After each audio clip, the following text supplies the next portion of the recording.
I don't need you no more.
Welcome back, everyone, to CRL. Definitely not an upset baseball fan here, presenting the second split of the fall, the fall semester.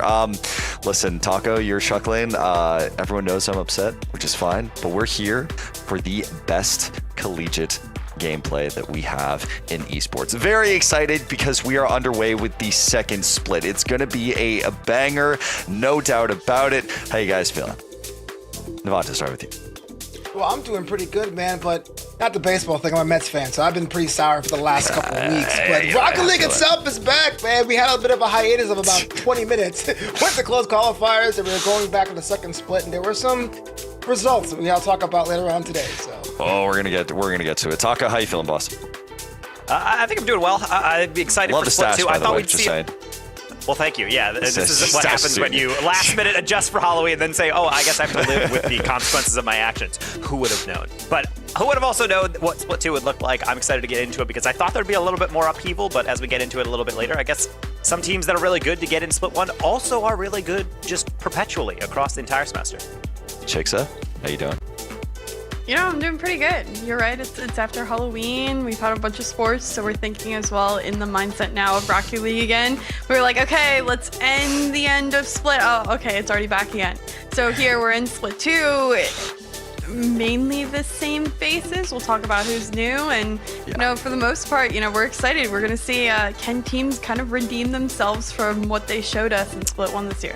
Well, that's the thing. The first few weeks of this will be essentially redemption for a lot of these teams. Let's take a look at the format for this season of CRL. We've talked about it before. Let's talk about it again. We already ended League Play Split 1. We went through all of the 3v3 opens, and now literally yesterday, we did have our closed qualifier. You had the best teams from those opens going on to play in the closed qualifier, and now we are firmly in League Play Split 2, where we'll also have the 2v2 opens to serve those 2v2 wizards that are just, because that's going to be entertaining in itself. And then finally, we'll be wrapping up near the end of November with the CRL Fall Championship. But we have that block in there for the closed qualifier and how things went. Let's take a look at this bracket because, y'all, this was crazy. We made our predictions on this as to who would actually qualify. There are a ton of top contending teams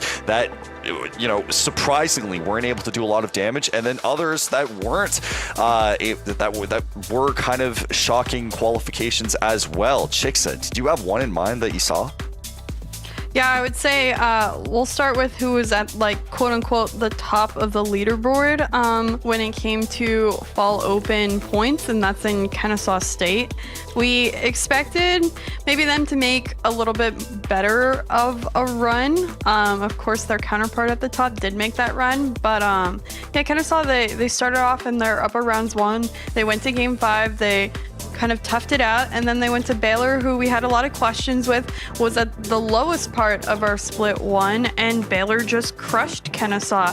As soon as they went down into the lowers, St. Edwards, who is at the 3rd place for our opens, you know, ended up beating them, and that was the end of Kennesaw's run. So unfortunately for Kennesaw, we didn't get to see, we wanted a little bit of maybe Winthrop v Kennesaw in this second split. We're not going to get that, but yeah, they just didn't have that showing that we expected them to have for being one of the most successful, if not the most successful team in our opens. Yeah, we talked about this briefly, like Taco, you and I in the back room. One of the things that Kennesaw struggles with is speed, but another team that did find their way struggling quite a bit considering how high we ranked them was in fact Fisher. Taco, take us through that.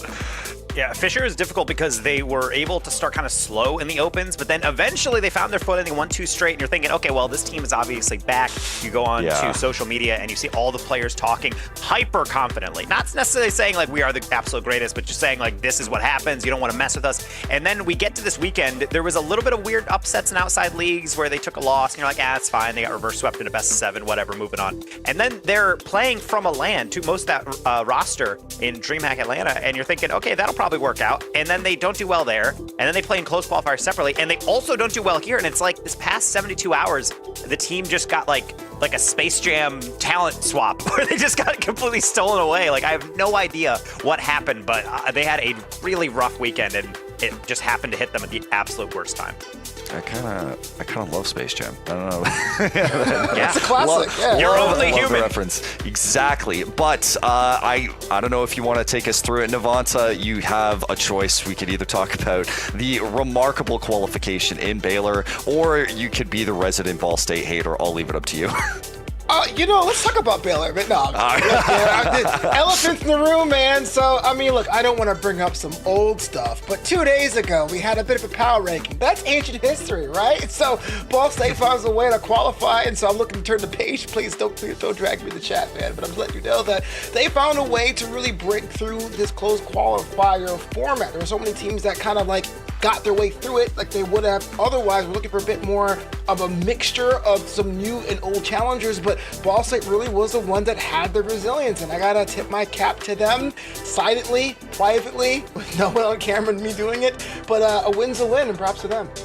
Yeah, and with that is our closed qualifier. There are a lot of teams that had the chance to make it. They fought through these opens, but of the qualifications we have here, we have Baylor, Ball State, OK Christian, and Concord. Of course, all of them familiar with the CRL scene and will continue to play throughout the course of League Play Split 2, where they will try to fight for that inevitable fall championship. Here's our standing, an 8-way tie, guys. What? Oh my gosh, look at that. Never differential. Yes, but to go through all of the teams who have qualified who will be playing in Split 2, we have Baylor, Ball State, Concord, Northwood, OK Christian, St. Clair College, West Virginia, and Winthrop. Now, it remains to be seen who will be the dominant team for this split, but that's what we're here to find out. With these opening games, let's take a look at the matches that we have here today. It's 2 doubleheaders, back-to-back for individual teams such as Baylor and St. Clair. We're going to be kicking things off with Baylor versus Concord, then Baylor versus Ball State. That's going to be a spicy one. OK Christian versus St. Clair, and then I get to see St. Clair try and dethrone these demons in Winthrop because they continue to be terrifying. So St. Clair going to have 2 matches in a row. Baylor will also have 2 matches in a row, and that is our schedule. And with it, let's get to our first match of Split 2. Baylor. I am so excited to see what they actually do here, because going up against Concord, they are a resurgent team in and of themselves. Taco, take us through this matchup, because we counted Baylor out. We legitimately thought that they weren't going to qual. They go through a run, and now they're facing off against a Concord who also looks to be in really good form. I think the biggest thing with Baylor is not necessarily that we're saying, oh, they're not going to qual. We're just saying of the teams going there, they kind of look the rockiest. They didn't have necessarily an upswing at the end of the semester. They got their first win and then proceeded to lose pretty much everything after that. And it got to the stretch where we're saying, maybe they're just not quite ready for this level. I mean, obviously, Indian Hawks are great. JT has had a lot of bright moments within this semester and outside leagues and even within league play, but they're not able to put it all together. So I don't really know how it's going to go. But no, they immediately went through. In fact, they did the quickest route. They won their upper bracket match, and then they won the qual match, and then they were done. Concord, meanwhile, had to go through a bit of a rockier start. I would say they probably played a bit more difficult of a bracket, but either way, you made it in. It doesn't really matter if you go through upper or lowers. You get your qual spot. So naturally, we're going to see these players yet again be able to enter into league play and show us just how much they've learned from the split one. And Chixa, I mean, this is a team with all smiles on their faces, a team that we all counted out. Why don't you walk us through Baylor and their journey here? Also, nice Furious scarf in the background. I got that same scarf from Sorry, go ahead.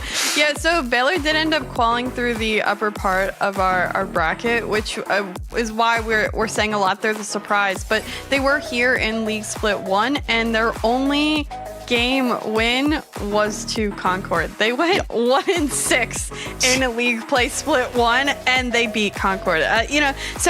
Could history repeat itself? Sure. Did Concord also state that is not what they wanted to show us? It is honestly probably Concord's worst showing when they started through League Play Split 1. So both teams have a lot kind of on their shoulders, and in the back room I was going between them back and forth like, oh my goodness, Baylor qualified their uppers, they just destroyed. This is what we expect to see from them. This is why they were in League Play Split 1, and now we go back to Concord, and Concord has also had their resurgence throughout kind of the back half of Split, and now the beginning here where both of them are on this upswing. And can we expect them, what they did yesterday, to repeat that effort and also play the same today? I mean, we have two teams who are, in fact, on the upswing, but it is a completely new split. So let's get to predictions. Chixa, where do you see the series going? Yeah, like I said, I went really back and forth on this, but ultimately I landed on Concord as being better on paper. I don't think they're going to let Baylor beat them twice over 2 league splits. I think that would be, no one beats Concord 2 times in a row. So they don't want that to happen. I do think Baylor's a good team. I do think this goes the distance, and it really could go either way. I'm hoping Concord continues to rise from kind of the struggles they had in League Split 1. Taco, we've been back and forth on Concord quite a bit, so let me know where you think this is going.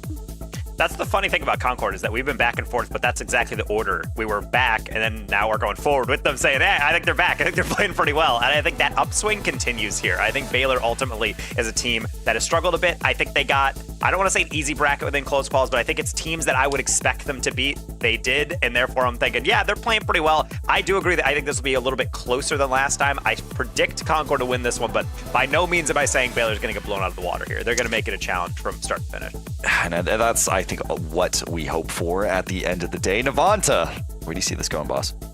Both teams on the upswing, I totally agree, but I think Baylor's arc is a little bit sharper. I have them in this one because you look at their closest qualifier. About 7 days ago, we kind of wrote them off and said chemistry woes were abound, but they found a way to lock in, and well, chemistry and passing plays always win the day. So I'm picking Baylor with this one, man, and it's going to be a good one.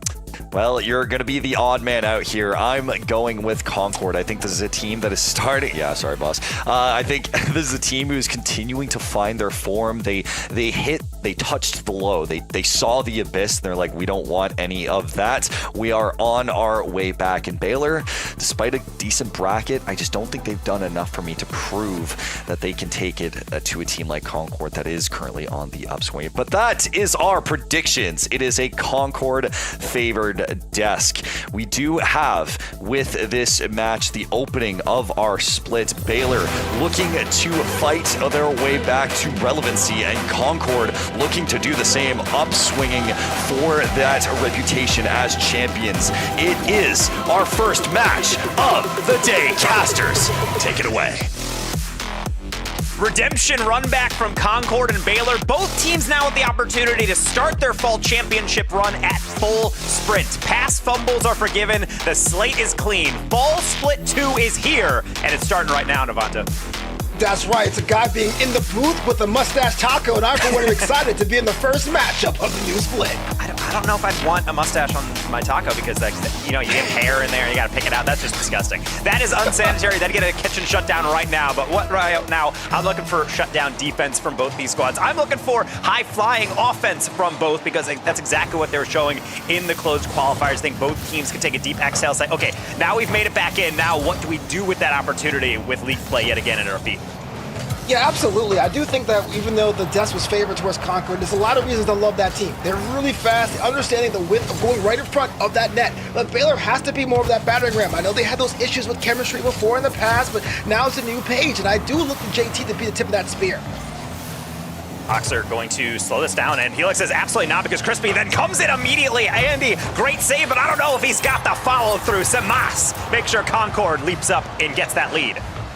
Well, this one here is fantastic, because I thought for sure that Samas would have doubled back to make sure to hold the defensive line. Decided to go forward in offensive. That means you have to shoot and make sure you make it, and make sure make it he did. That's 1-0. Yeah, it's a tough one, but also a really good contact coming in from Crispy, getting that assist and really just forcing an awkward save. Even Andy is going to struggle at that one. Even off kickoffs, everyone's going to struggle, and what a recovery by Samas.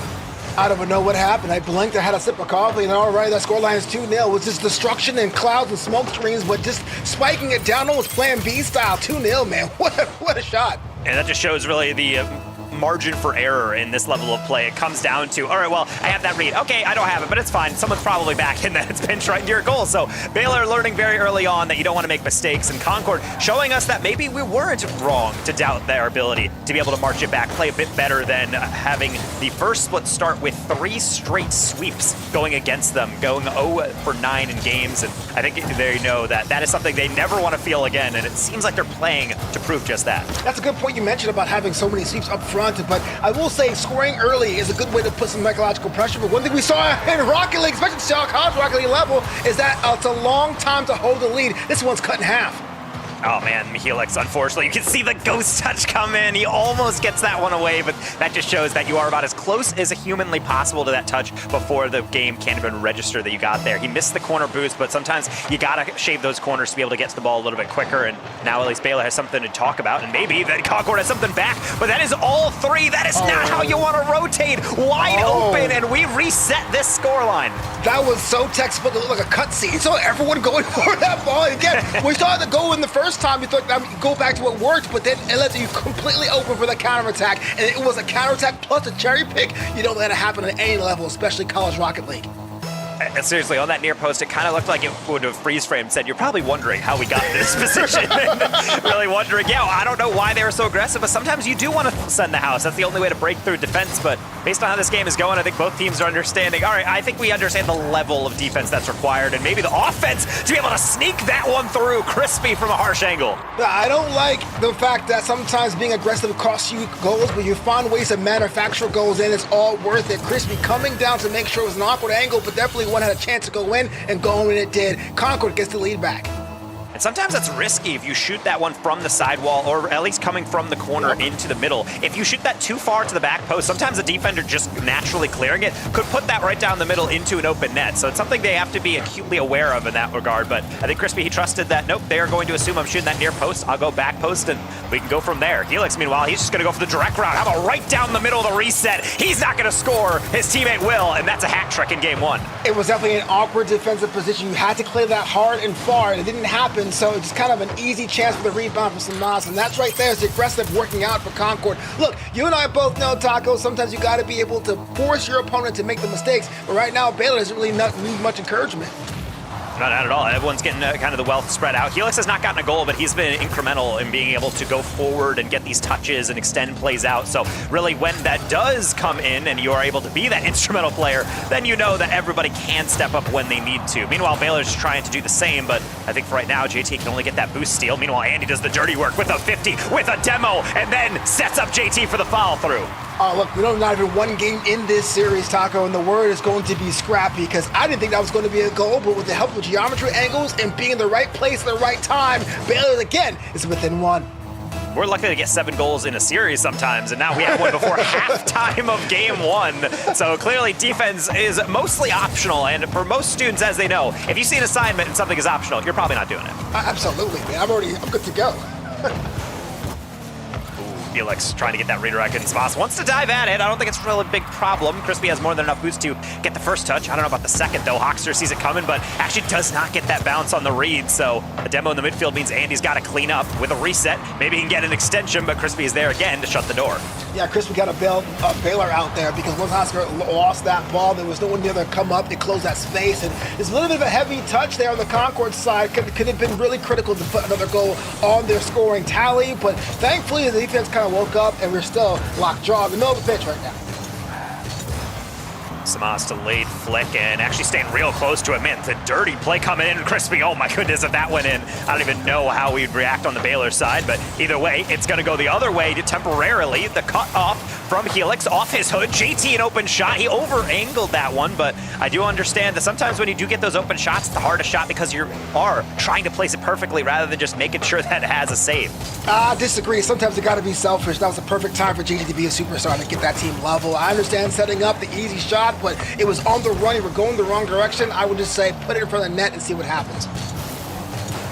Samas over his head. Andy on top of their head, but he can't put that one in the net. He over-angles his adjustment, and now that might be something they look back on, especially as Helix takes the other way. Gets a demo, a boost steal. His teammate is gone, though. It's only Samas. He'll try to deal with it himself. The dish assist for 5. Oh, man, getting posted right in front of net. Oh, please don't clip that, man. Please don't. Wow, what a shot. That really is a posterization. I just realized exactly where you would describe that. So good call out on that one, and also good call out on Helix, keeping his cool. So many players just throw that away or trying to force a pass, but instead he says, I don't need to throw that back into the goal mouth. I'll just kind of lob it over that first defender, and we'll go from there. Excellent improvisation so far we're seeing from Concord, and I'm sure Samas, as we're keeping stats and compiling all of those records, he is starting to rack up quite the impressive tally. He is 4 for 4 here so far. Yeah, you know what? I understand that it's kind of early to call this one as far as the series is concerned, but I'm already impressed with Baylor. This is a different team that we saw just 7 days ago. One that's really good at passing the ball, but you don't pass it to your opponent like that. That right there was a critical error, and now we have ourselves a 3-6 score line. And this is so tough from Baylor because sometimes when you have these air dribbles or these certain hits, you are able to redirect the ball. But watch how good Concord is at getting a touch and then delaying their flick, and gets almost a flip cancel on half these air dribbles, so that when you do reach it as a defender, you're not actually reading the ball, you're reading the 50 that comes pretty much guaranteed right after it. And then even beyond that, the kickoffs. I mean, everything possible that could be going right for Concord is. Concord's running away with this one, but you know what? It took them a little while to find their rhythm, a little bit longer than we're used to seeing, but when they found it, they found a way to sink their teeth in. They are cruising right now. Yeah, and cruising is definitely something that is interesting to see, considering we had 7 goals collectively within the first half, and now as we wind down on game number 1, we have 7 from Concord. And sometimes you don't just want to use up all your goals. You only have so many you can score. But hey, maybe they're just being a little bit more investigative in terms of how far they can go on offense. They're getting pre-jumps. I mean, certainly the confidence is there, and I don't think they really care about the differential. Well, you're absolutely right. When it comes to best of 5 situations, a lot of times you can score so many goals in one game and go on an absolute drought the next. And so good for momentum, keeping yourself loose. But if you're Baylor right now, take the 60 seconds like a boxer, have that standing 8 count, and come back with your plan B. And I don't think there's another one. No, that bounce is going to end right at the goal line. But yeah, they don't need it. They took care of business. Game 1 to Concord, and it is so dominant in that performance. But I think Baylor, of course, understands they were in it for most of that game. The problem is that you can't allow Concord all these open shots. You got to shut down the defense. Most importantly, you have to prep for those 50s. They are so brutal to deal with when you allow them to really bear down on your goal line. I think the story here for me is the word aggression, right? I think where I was looking for to more of the finesse goals from Concord, what we saw was just having Baylor pushed out of their planted defensive spots and positions, and the goals that Concord is actually doing are cleanups, rebounds, and trying things off the angles. That usually is a sign that you've done some extra work to make sure there's no defenders around, and that's when you get those bumps and demos. You'll get points for bumps, but I can tell you it's super effective at making sure you seal away the victory.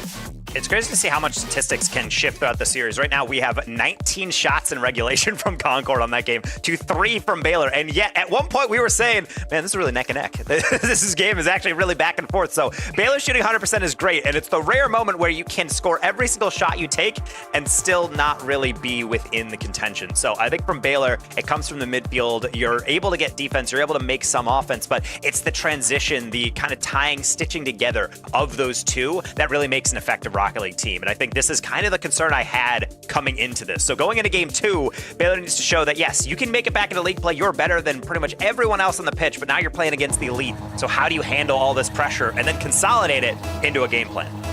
Well, the path to victory is pretty easy here for Baylor. Look, as good as Concord is, they're being incredibly aggressive. What you want to do is really them back, fight fire with fire, cause them to stretch out their offensive and defensive positioning to really put them in the wrong place at the wrong time. And when we think about aggression, we don't often think about setting up the sidewall musty or the passing plays like that. Crispy finds Helix from an angle and a half, and he will say no problem.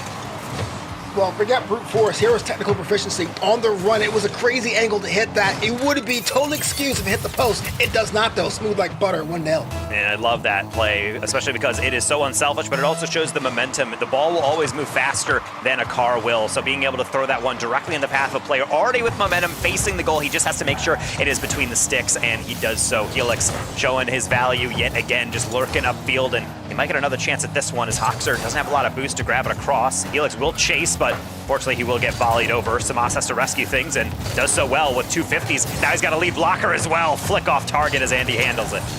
Look, I understand that in Rocket League you really can't park the bus, but if you find yourself on the business end of a bad, well, forget that. I was going to have a strategy for Baylor, but a strategy totally is the best one is scoring right there, taking some of their own medicine, going coast to coast. I do like this from Hoxer. He's lurking upfield. It almost looks like he's trying to threaten a bump or maybe steal the corner boost. When he realizes it's not an option, he's kind of just saying, you know what, just hit it near me, I'll do the rest. And he does so. He sees the open net, and he's able to hit it with enough pace to beat out that near post defender. Really good awareness.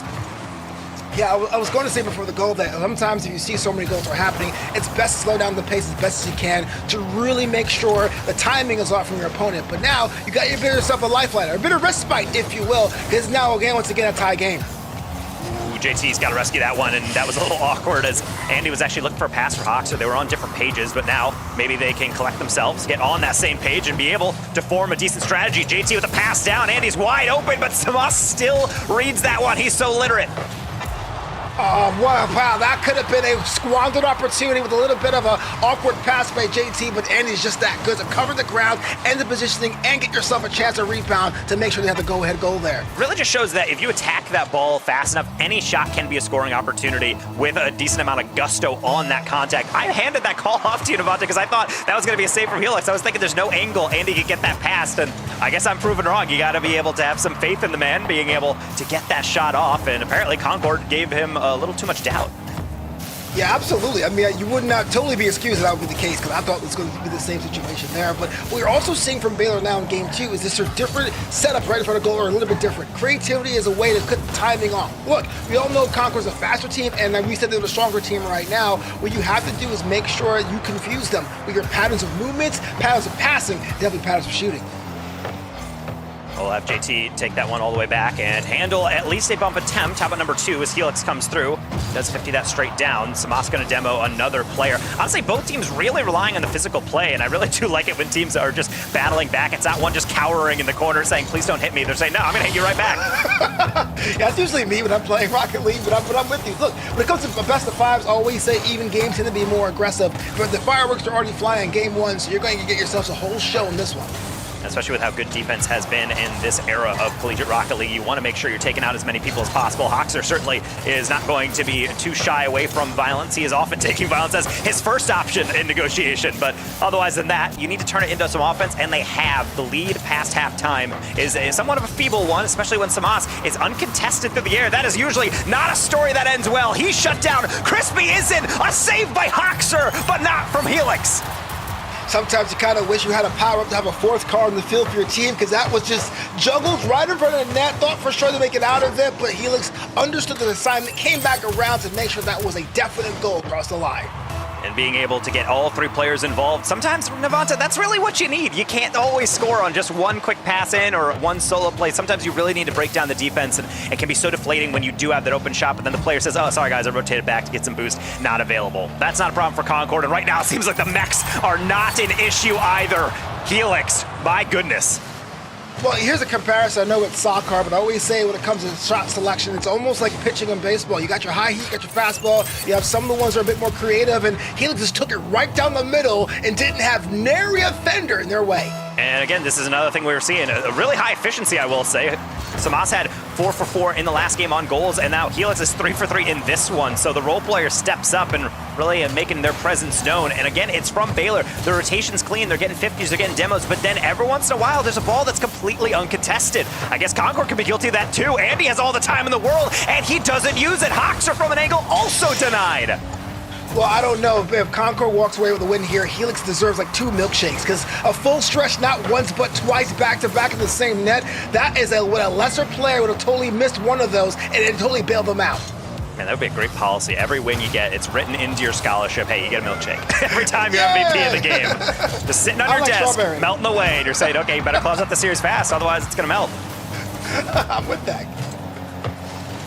Hoxer going to be denied by Helix. No more boost, but he doesn't really need any. Excellent angle on that 50, and he's going to take another one, just kind of burning down time, if nothing else. JT, therefore, will try to take his time with close angle 50. Crispy will get the better of him. Hoxer able to circumvent 1, not 2. All of Concord being able to be around that ball, and yet it might even work out as everybody flailing at this one. Pinch all the way across, still going to be in the waiting arms of Helix. JT reminds me so much of me when I played Rocket League. So good, so technically proficient, and probably a handsome gentleman, but just not enough confidence in themselves, especially with their slash selection. Stop being so gracious. Stop passing them all. Be more selfish. Put the ball forward. Put some things for your own talent when you're all said and done. And solo play actually can facilitate some team play as you utilize it a bit more. Right now, JT's trying to do that with a passing play 1-2 with Hoxer. That doesn't click in. Passed out to Crispy. Andy, excellent backward save, keeping Baylor in this game. And what do you know? It's a demo. It's a lead air dribble with a lot of boost. Hoxer trying to make his presence felt, but Samas stares him down and knocks it to the side. Oh, Hoxer was looking for Andy and got close enough, but got pushed to a weird, awkward angle. In another universe, that would have been the tying goal. Crispy, no boost, and he knows it. He tries to leave that one. A little bit of commotion in the backfield. Helix has one more clear. JT has a chance to keep it up, but now he's got to play so with utmost precision. Samas says no after the bump on JT, and Concord that much closer to securing a sweep. I just want to say that for the past 7 days, my predictions have not been great. But I will say, Baylor has been playing better, so that's a half win for me. I'm totally hoping here. But that's what I say, you're right. It is one game away from a series sweep here for Concord, but this one here was a different kind of flavor. First game was there for the battering ram, goals upon goals upon goals. Second one, a bit more of the demos came out, but definitely the positioning to really slot behind the defense and make sure that Baylor had to double back, and double back it didn't happen. So that's why they have a commanding lead right now.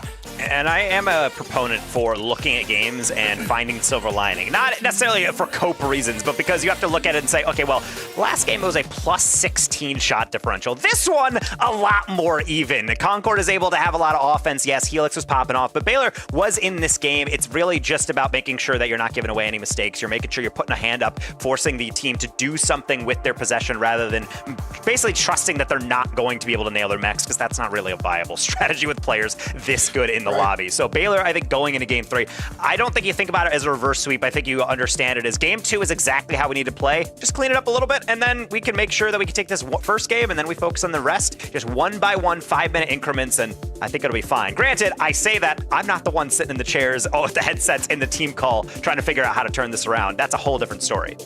Yeah, I wouldn't last one series in CRL. That's the first thing I can tell you right there, because my Platinum 3 squills have a high ceiling. But you're right. Baylor is very close to come out and reframing what they have to do, and it can happen right now. We'll have to see whether or not Baylor has been able to find the path forward, or at least be able to talk things through to be able to find the viable strategy to stop Crispy. Apparently, it's not challenging him immediately. It's getting on the backboard. Andy able to follow through with his teammate's first foray into defense, but ultimately, you need something a bit more. How about a dunk? How about Hoxer putting it right on target? Lead blocker cannot connect. Yeah, I love the fact that Concord found a way to be on the offensive attack, and when that didn't work, instantly double back as soon as they can to get themselves a chance to get that possession back again. Concord has won the possession game, and you know they say possession is 9/10 of the law. Being able to get that one away. Helix is not able to put that on target, but that's fine. Crispy still around it. Big challenge, not able to follow through, so Samas plays this one patient. JT, minimal boost. He's got to go quickly, and he does. That's what I'm talking about from Baylor. Even if you're not guaranteed to get it, just shut off the most likely scoring angle and then be able to get right in their face. Yeah, absolutely. Closing down spaces and getting big is definitely a tactic by the age-old time. Doesn't matter if it's Rocket League or any of your favorite fighting games. You don't know what you're doing, just get right in front of your opponent's face, close the space down, and make them go to their plan C or plan D, or even make them hesitate. Because hesitation is really the only mistake you can make in this game. Felix going to send that one, I think, a bit further than Hoxer really anticipated, but either way, Andy finds a way to get that one past two defenders.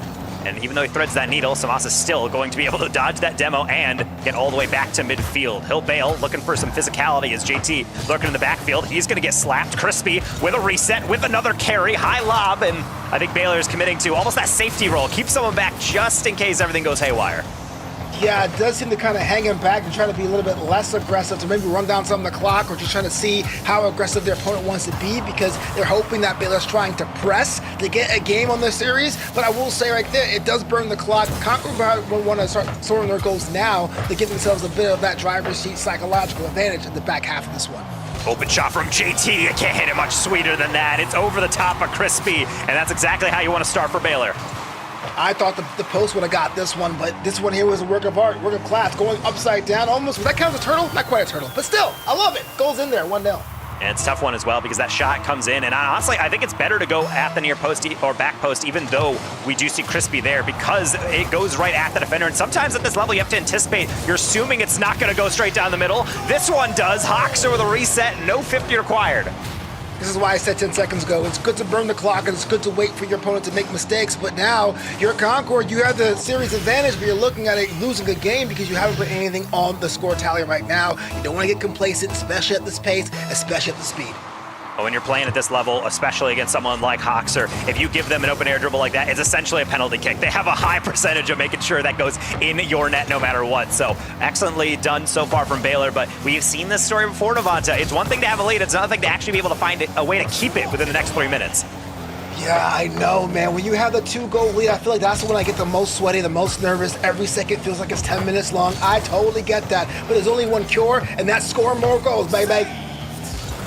The ideal way to play defense is just never have to play defense. You play a lot of offense, outscore your opponents no matter what, and it does help when everybody on Concord is congregating on one side of the pitch. Everybody has to now get back, and now it allows JT to rock one into the backside, getting off of the crossbar and in. I just love how Concord doubled back and said, okay, they're going to pretty much jab us in the face, and then came this body shot from out of absolutely nowhere. Bardowski, Baylor being creative, Baylor being aggressive, Baylor with the win. Everybody on the desk, as we were talking before the broadcast, was saying, yeah, I like Baylor, I like how they're playing. In fact, they played excellently within the close qualifier, but can they replicate that? Can JT stay as hot as he has been? And right now, it seems like shooting-wise, he's doing just fine, and therefore Baylor is doing just fine. Even getting the saves in the far end, as we just saw from Andy.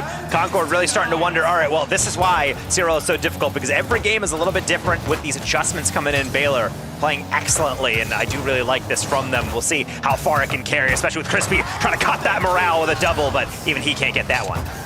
I know everyone talks about team chemistry, and there's been a lot of ink spilled about JT's role in the team, but I would say one of the cool things about this, one of the metas, is that it allows Hawks to kind of be a hidden character on that pitch, even though he has it for so long. When everyone's focusing on taking one player off of the grid, you can really have the space to be yourself. And we're seeing that a lot in this game, especially on the close qualifier weekend. What a save, especially in Baylor's case. It's one of those situations where you're so focused on getting to the read, you're not actually focused on what the read will turn into. That shot goes right at Andy. More of a reaction save than anything, but ultimately I don't really blame him. Baylor has done well to be able to cut off most angles, and when you do get a shot, you're kind of just saying, I just need to get this one off, and I think Concord very much in that territory. They're not lacking for opportunities, but the quality of them has been really behind what we have come to expect from Concord, and therefore I think they might be a little bit frazzled, and maybe not writing off a GG go next moment, but I would say we're right up against that, especially as this one gets converted. The one thing I've seen Baylor do in this game than any other game today and this weekend is kind of that setup lateral pass in the mid-pitch. It's almost like it draws out Concord thinking it's going to be a shot on frame. They step forward way out of position, and then Baylor has the creativity to come up with a second or third scoring option. It really is a deep meta tactic. It requires trust with your teammates, and trust is really high right now on that blue side. Yeah, being able to get your 50s going, be able to really just be a thorn in the side of Concord is something that Baylor seems to enjoy. Hoxer's now back down off of those demos. JT has found an interesting way to kind of weasel his way into some of these rotations. Concord, even when they do get these golden opportunities, Samas has to sigh and say, I don't know if I can score this, someone else try, and even they can't get there. I don't understand that, because 2 games ago, that was like a more difficult shot would have went in, but that one just clangs around, and I wonder what's going in. Frustration setting into that Concord side right now. Another one right down the middle, and I'm not even saying that as a critique of Concord, saying, oh, come on, you got to score that. It's more so just saying that's how some games have to go. You're getting shots off, you kind of just rocket it at the goalkeeper, and Baylor's not making the mistakes. In fact, Samasa is not playing right now, as I think he's probably just wiping off his hands and saying, well, this game got away from us. How about we just move on to the next one? Baylor would like that one. They want to keep this momentum going. They are not going to bow out of this series with a sweep. They got at least game 4 to go. This is kind of the Baylor we saw in that close qualifier run, and it's cool to see that it hasn't totally gone away. Here's a chance to build something to really force a game 5.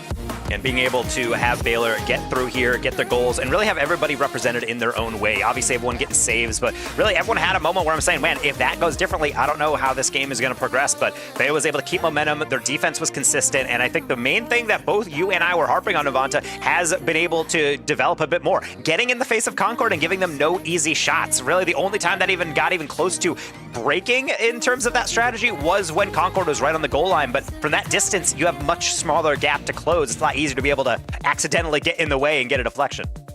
Yeah, at this level, the mechanics are so high for everyone who plays College Rocket League. You really can't try to outflip someone. You can, and when it happens, it's pretty cool. But you can't do that all the time, and so a lot of it really comes down to making your opponent hesitate, fluster, making the wrong pass, make the wrong decision, and really win a little bit of the psychological battles. And so Baylor really understand what was at stake. You saw them have that kind of cool, calm confidence to make sure that happened, and Concord did not have an answer. The question becomes, Concord has seen the hand. Have they found an adjustment for game 4?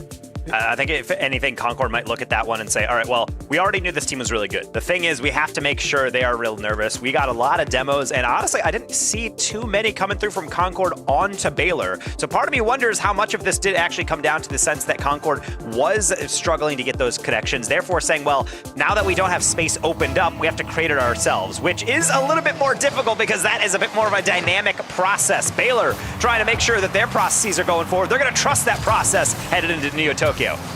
Okay, first of all, dope saying processes. That is an elite call right there. Shit, give it up for Taco. But yeah, I'm totally with you, man. Neo-Tokyo is really what separates the pretenders from the contenders, and this is an opportunity here. I would love a Game 5. I haven't even cast a Game 5 all semester, so I do think Baylor can do it. Just have to lock in and make sure it gets done. Especially when it makes us look smart. We were saying this could go the distance, and sometimes we just say that to say it, but this time I actually really do want that because I think it would be able to be best defend everything and be able to determine who's really playing better, and also make sure we can see a little bit more cyberbullying there. JT just knocking Helix off the backboard, but unfortunately no follow through quite yet. How about this one? Hoxer wide open, never gonna miss.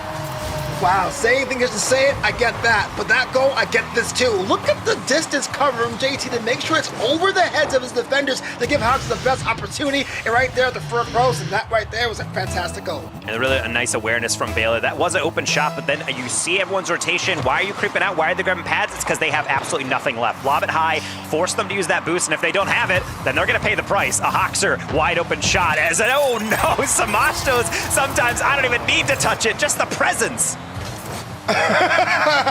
just the air around him. I thought the bars would have catch that, but apparently did not. Bar down. Wow, unlucky to say the least. I was gonna say he didn't need to touch it. Sometimes that's as a most effective fake, but no, he actually did graze that with, I believe, 1 pixel of his front wheel. Either way, that's not gonna be necessarily a goal steal. It was necessary, after all, to be able to fool the Baylor defense, which right now it's kind of flailing. That's double commit. That's another open shot. That's a back post. Oh man, looking at being down by a score of 1-0 and flipping it over there is a good way to get a confidence boost, but look how it's done. Oh no. Helix again, couple wheels down, that's what you're talking about, that's money, baby. I gotta say, this is the weirdest sequence of goals. First one is it barely a deflection, then the next one is Samasa knocking it into Helix, or rather Helix knocking it into Samasa on a deflection. And yeah, let's call it a passing play. Why not? I'll give it to him. Pool shot? I don't know the count. Helix able to get that in the corner. Samash should be able to rocket that one in the mid. Andy gonna send it right back, but now you have Hoxer left in kind of a no man's land. He's just gonna say absolutely no, I'm gonna just charge this one down and be able to deflect that one across. Helix says, all right, well then I'll try my own. A little bit of a musty, doesn't work out, and now we're starting to get back to a little bit of game 1 vibes, a bit more physical, a bit more widespread on the rotations, trying to force out some awkward confrontations like JT nearly getting bumped by Helix. I'm so glad with that because I couldn't handle the bouncing ball meta of this game. It was going nowhere, just having no possession. Nobody wants it. Everyone's trying to hold down time. And what a save on the line from JT. Epic one at that. So it's a tight scoreline, only 2-1, but Baylor's still in this. But Concord's pretty much found their groove that we've seen in the early parts of the series. Let's see if they can maintain it. Crispy been playing these 50s like a stone wall all series long. There's just another collection you can add into the pictures you get, screenshots you can grab from just the past 30 minutes. And now maybe he can add some goals. That one a little bit past his reach, but hey, he'll get close enough to at least force an error. Helix open shot, and he will convert. It was a wide open goal, but my heart was still in my throat because I was like, that's not enough juice, or that someone would have cleared off at the line. Is that weird? I was like, JT was almost there in time, but hey, look, goal counts the same. 3-1 Concord, and I do think, even though the goals themselves aren't as pretty like they were in game 1 or game 2, or even less than so, they still do count. Yeah, they all count the same. I don't think really anyone cares about not necessarily getting on the highlight reel. You just want to make sure that you can convert. And right now, Concord, they're doing it sloppy, but they're getting it done. And therefore, Helix is going to try and keep that one going. But I think his passing attempt a little bit off target. Samas, that's fine. He's going to get the rebound. That's a read and a half if he can get it. But even that bounce is going to be a bit too difficult. Crispy will just pre-flip it to keep it weird and high. And the one thing you got to do if you're Concord now is not go back to that game 3 pace. You know, keep the aggressive on there, keep the speed on there, keep the rotations up, and don't give so much space to Baylor to have that counterattack pressing weight kind of strategy. Because when you did that, you find yourself in a pitfall in that last game. You're so close to closing out the series. Make sure it gets done.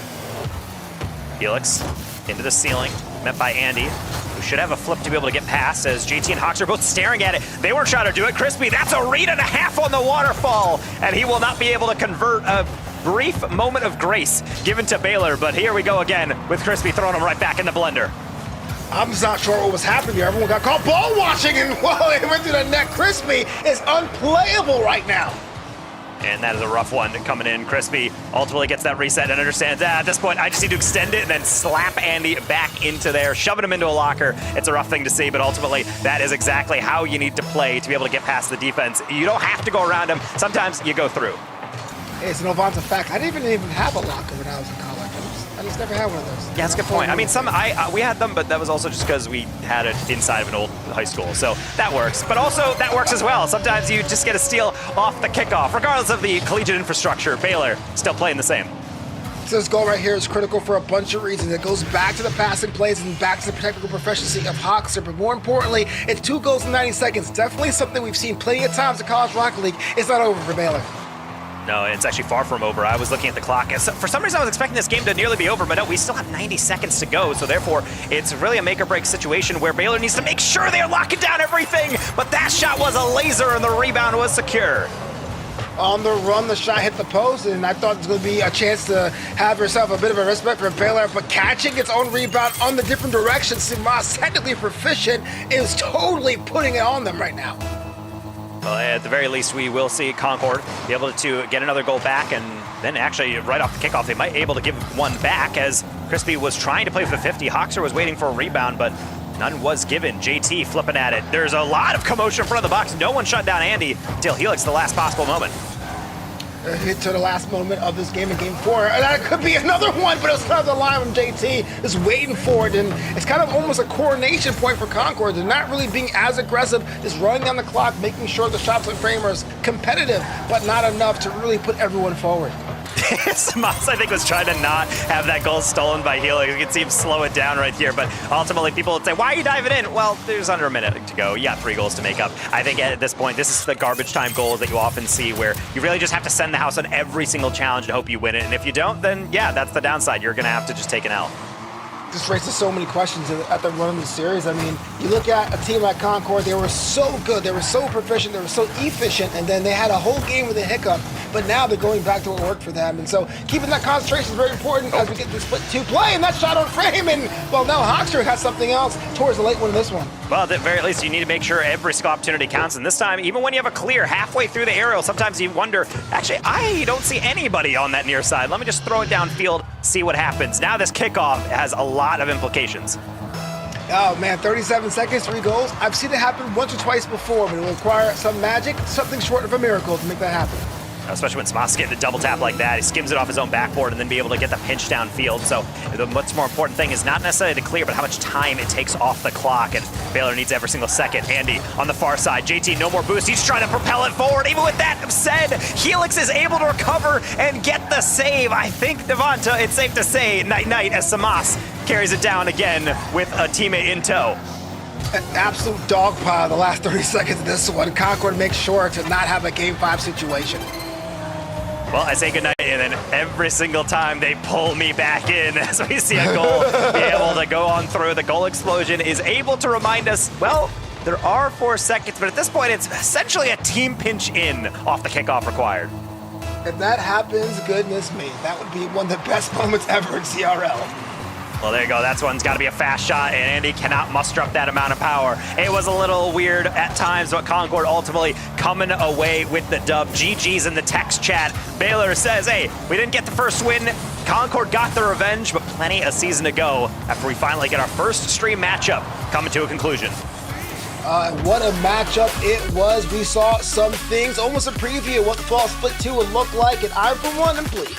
And being able to see Concord get the win here, I mean, it's just such a night and day from last semester where we saw Baylor play Concord. And on stream, we're all just saying, well, this is going to be Concord every day of the week. I mean, Baylor's new, but I mean, are they that good? Blah, blah, blah. And then Concord gets swept, and we're suddenly thinking, okay, well, that's a weird result. And then it just kept on going. So I think talking to Concord, talking to the coach, TJ, we were able to say, all right, well, how are you going to come into next split? And really, the answer was pretty decisive. We knew we were not playing well. We will fix it. And I like to see that there's actual evidence going with that assertion. Yeah, absolutely. We had our predictions that we both saw that both these teams are great and both these teams are on the upswing. This could be a future matchup on the championship grid later on this season. The tools are there. The chemistry is getting there. All it takes is both of these teams to really find out what really is at their core. But today was a good test of that. And I got to give both these sides their flowers because already they're playing way above that Fall Split 1 level. And being able to elevate, especially on the way to our fall championship. You're made into Split 2, so therefore you are viable. You are a contender within it. But as we look at these highlights, I think the story is coming off as we kind of suspected. Baylor starting off pretty strong, but Concord just slow and steady, getting scrappy goals is really making the difference. Yeah, absolutely. That first 2 games, it really felt like they were kind of just slowing down, kind of being that tank. The goals weren't the cleanest, it weren't the prettiest, it weren't the most finesse, but it definitely was effective. And then they kind of picked their own gear at the back half of that series. They start doing more of the technical goals, more of the ones that says we know the mechanics side of it too.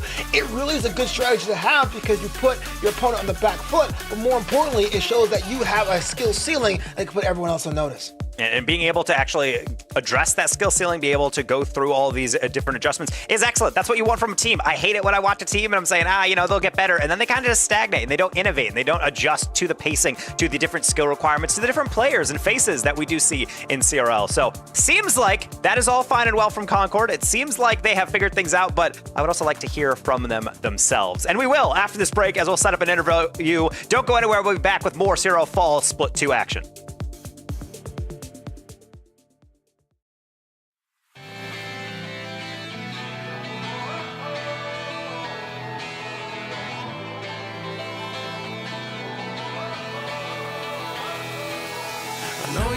Stay out of this bit, but I don't get tired of it. You told me I'd never be happy.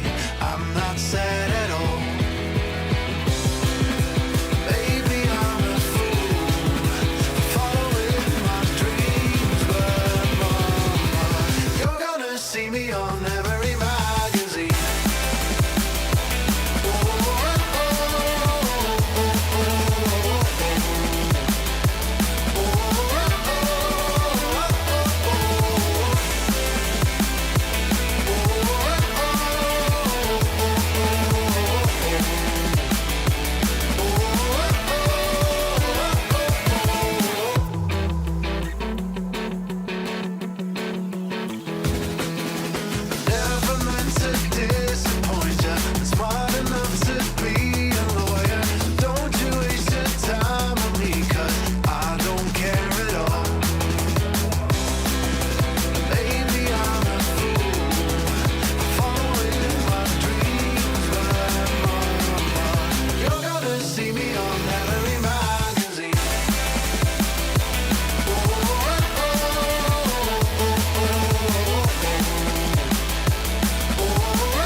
Hello, everybody. Welcome back to League Split 2 at CRL. I, of course, have CMOS with me from Concord. First of all, I just want to ask you, how are you feeling, CMOS? I know you had expressed a little bit when we got into the call, but how are you feeling after this win? You know, it was a very bad win, to be honest. We did not play as good as we should have. Obviously, I think we've regained from Split 1, and Baylor didn't play well, and we should have swept them, just to be honest. Okay, so the one game loss is upsetting for you guys, but I did see you were often just out shooting your opponent almost double or if not triple throughout the series. What is some of the adjustments you have made from League Split 1 now into League Split 2, just to improve upon the previous record you guys have? To be honest, all we did was just play the game more. We just got too complacent Split 1, and we just started playing the game again, and we look normal, we feel normal. Start Split 1, we literally just felt like a different team, and we were just like, all right, let's just start playing the game, because obviously we're still playing the game, but not as much as we should have, and now we're back to where we should be at. Well, take me through a little bit. We didn't get, at least not everyone got to see it, but you, of course, had to go through closed qualifier yesterday in order to make it through League Split 2. How was your closed qualifier experience? Did you do as well as you wanted to? Did you also struggle a little bit there? How was the team throughout that? Yeah, so up against Akron, it went as expected. We outplayed them every single game. Obviously, we dropped the game, I think. And then Ball State, Wova was just moving. I've never seen Wova play that good in my life. So, fair play. And then St. Edwards was just the easiest series of my life, to be honest. Okay. So you had some struggles, Ball State being that team that did make it in the League Split. So you will have redemption at one point throughout the League Split, of course, to face them again. But I really just want to know, moving forward, do you guys feel like you are going to have a better League Split 2? Are we not going to have the same sort of stumbles? Are we in the upwards trend of being at the higher end now of League Split? Yeah. Other than Ball State you know, who do you think you might run into? I mean, the only team we're worried, I can't even say worried, but the only team that we're going to struggle against, that we should struggle against, is Northwood and Winthrop. Obviously, who else is there? St. Clair, WVU. I mean, I don't think we've lost to them in God knows how long. Besides champs, I think that's the last time we lost to St. Clair. And yeah, we're only, I guess, concerned against Northwood and Winthrop, but it should be an easy champs for us this semester. Awesome. It's good to hear that you guys are feeling quite confident. You gave me a little bit of trash talk. You said you might have a little bit more. I'm leaving the floor open to you. Any thanks you want to give, or any more trash talk you want to give as well? Yeah, shout out everyone who's supporting me, especially Concord. You know, they've been amazing. And I mean, whoever we play against, I'm so sorry. I'm just sorry.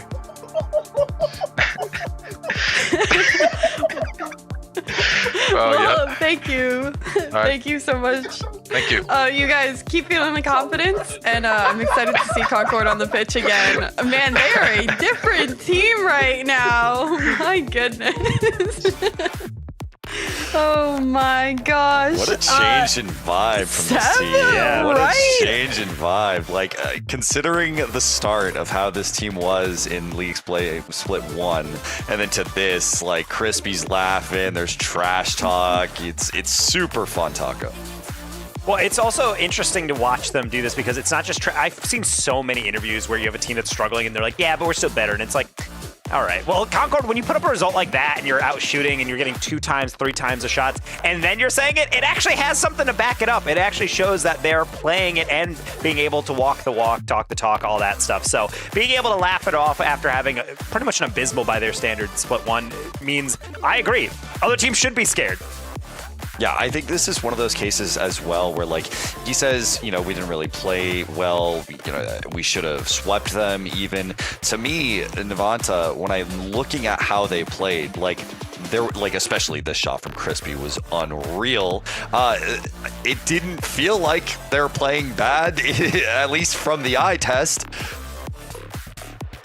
Yeah, absolutely. I mean, they're so good at what they do. When all cylinders are clicking, it's like a symphony. But you and I know have gone to concerts sometimes, and you can feel the song, but you know the person on stage missed a couple of notes. That's exactly what happened there. Not really to drag them. They got the win. They got the win in convincing fashion. But yeah, there's some places in there I go, kind of being too aggressive, or why is no one rotating back, or who's that guy? Another question. So I understand that it's kind of a balance there.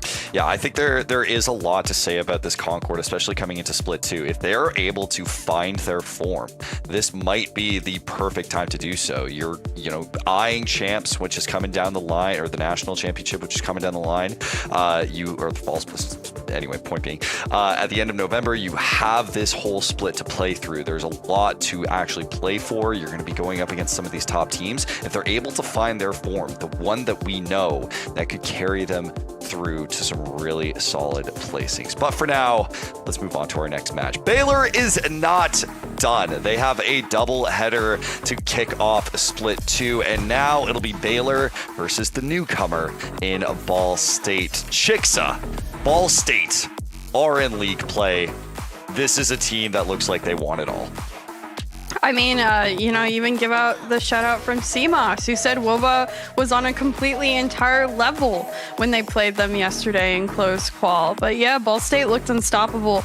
3-1 against Syracuse, 3-0 against OK Christian, 3-0 against Concord. They pretty much swept when they played in close qual, and now, yeah, here they are in league split looking to prove themselves. They did well in open after open. We know these players in Oath and WOBA. They've been together for quite some time now. They are feeling confident, they are looking confident, and they just always seem to be like the bracket breakers, the team that just comes out of nowhere and you're like, oh yeah, I remember them again, and they are at the top of the world yet again.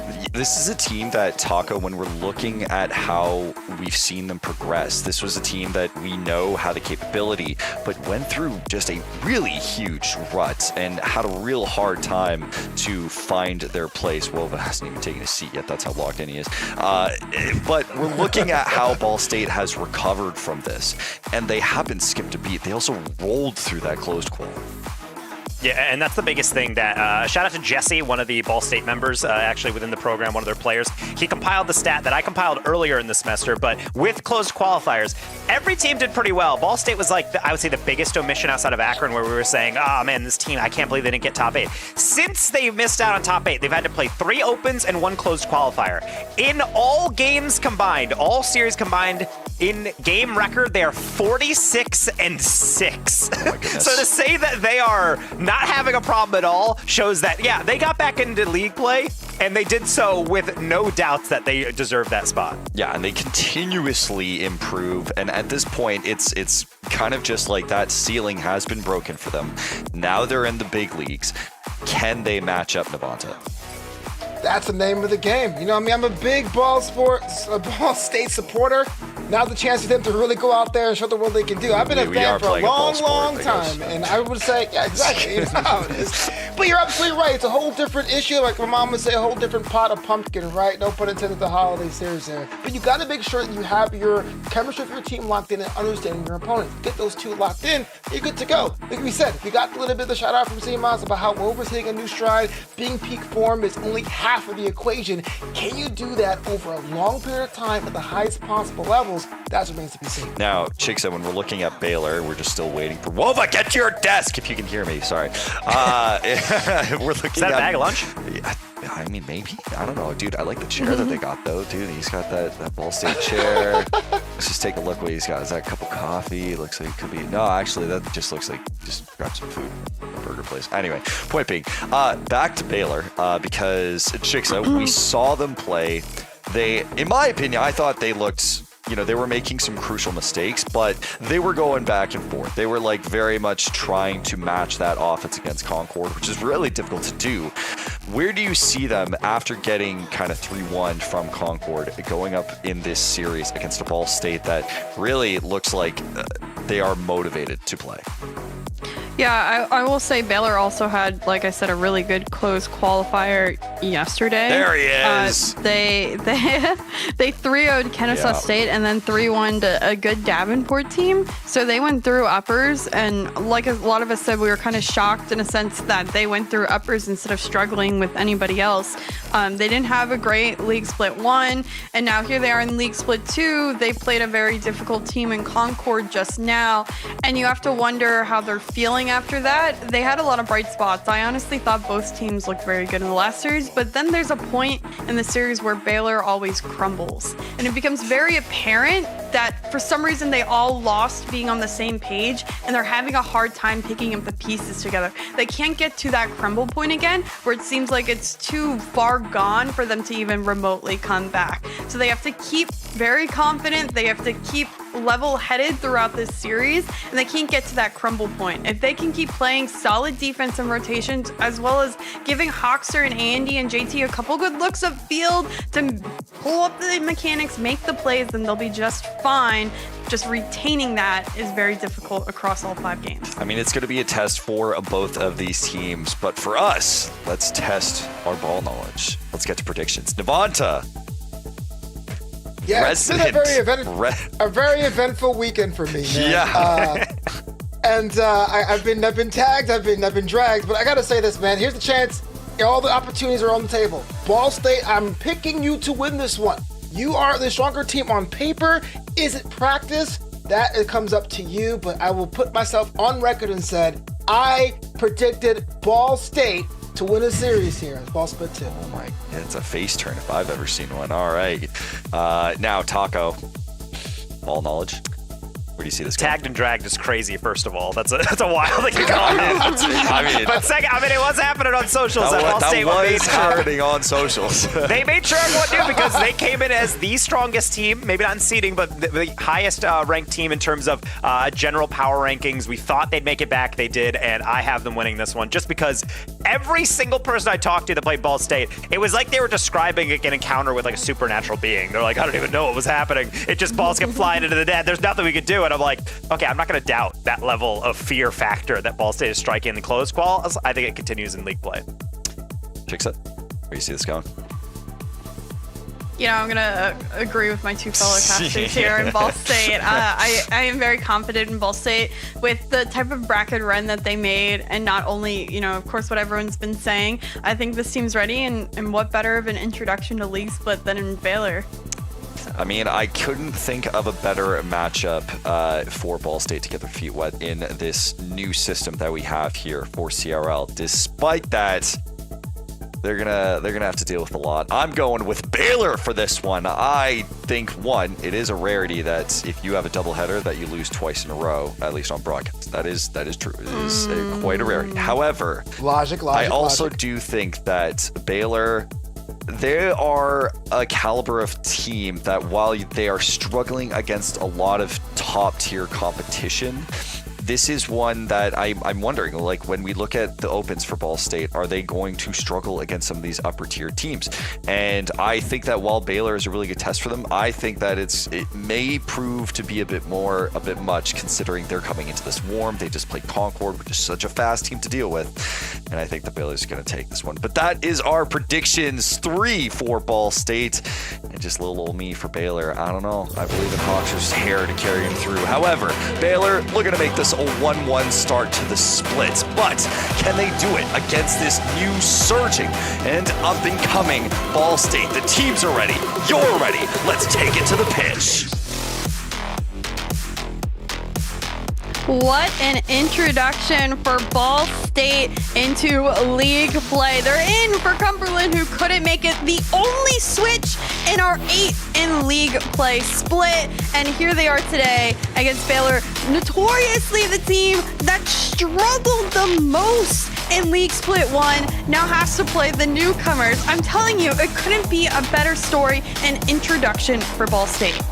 Yeah, the storyline and stage is set for Game 1 and Series 1 for Ball State, being able to come back to the stage that we all kind of assumed they would be within anyway. I mean, really, it's now just Akron is the biggest omission, but right now you can see right off the rip, there's going to be no hesitation. It's going to be Ball State going for the jugular for moment 1. I mean, it's Simas who said Woba was just on another level, and he immediately goes for that advanced air dribble. It's no wonder they are hungry to play today, and Oath scores it with Ghost pass right to start. Outside the kickoff, this ball has not left the Baylor half in the first 20 seconds, and only a natural, it's going to find the back of the net. It's just relentless rotations from Ball State. You're not leaving until they get that shot off, and it's going through. Yeah, incredible first start and performance for them. We'll see if they can keep it up across this best of 5, but it's certainly nice to note that they have that aggressiveness and confidence behind them.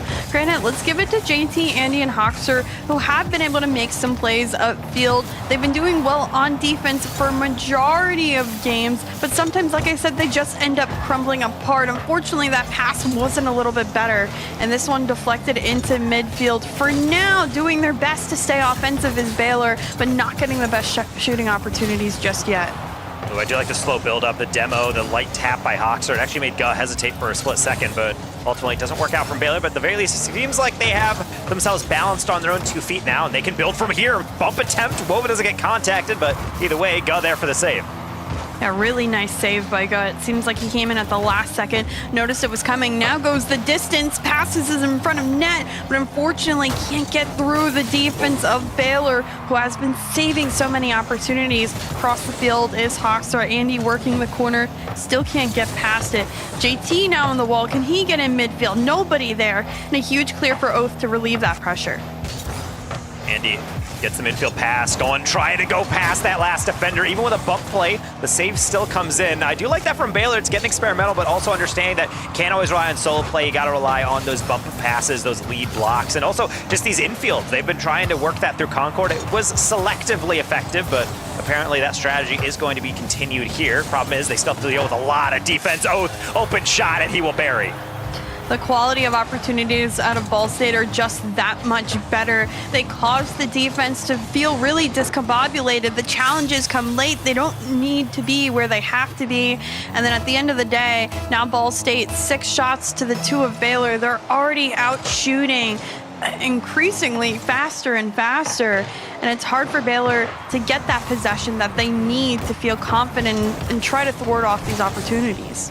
the one thing I think we've consistently said about this squad of Ball State is when you look at a lot of these teams, it's so tempting to say, well, there's RLCS players on this, there's the 6-man rank X, almost approaching rank S, and Ball State always seems to be the players that you wouldn't really expect to be able to be that high of a level, but then their chemistry is just so locked in, and that's exactly what we're seeing. Granted, you need it on defense too, is no one wanted to go on that first read, and that's the penalty. Yeah, you see so much now times in CRL, in pro play, that you have to challenge early. It seems like someone is off the ceiling all the way across the other end of the field jumping because they're prepared to make that challenge. And in this case, if you're even remotely late to a challenge, it will cost you in that opportunity in being able to save that ball. And it only takes one. Baylor has been good with the limited shots that they're able to get. They, generally speaking, do put it in the back of the net. So although Ball State has had the greater opportunities thus far, they're only up by one, and there's still plenty of time to make a difference in this game. At the end of the day, I think it's more important just make sure you don't allow any more silly goals. Just be able to focus on getting, yes, as we said, that one good shot, because that's really all you need to be able to equalize. Granted, you don't want to let up that one, as Hoxer's going to back step across that demo attempt. Really well done, and that's another clear.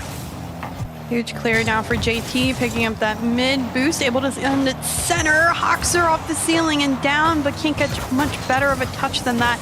Andy working off the corner, still challenged. Hoxer there, has loads of boost to work with, can only get a follow-up challenge on it. Now working the ceiling again as Andy has control, trying to fit that top right corner. He places it perfectly, and Baylor ties things up. Name a better placement on an air dribble. You simply cannot. Look at Andrew taking that one all the way to the back post. Oath is wondering when he's running out of boost, and wonder no more. That's going straight in the back of your net. Oh, beautiful precision. That's what we talked about.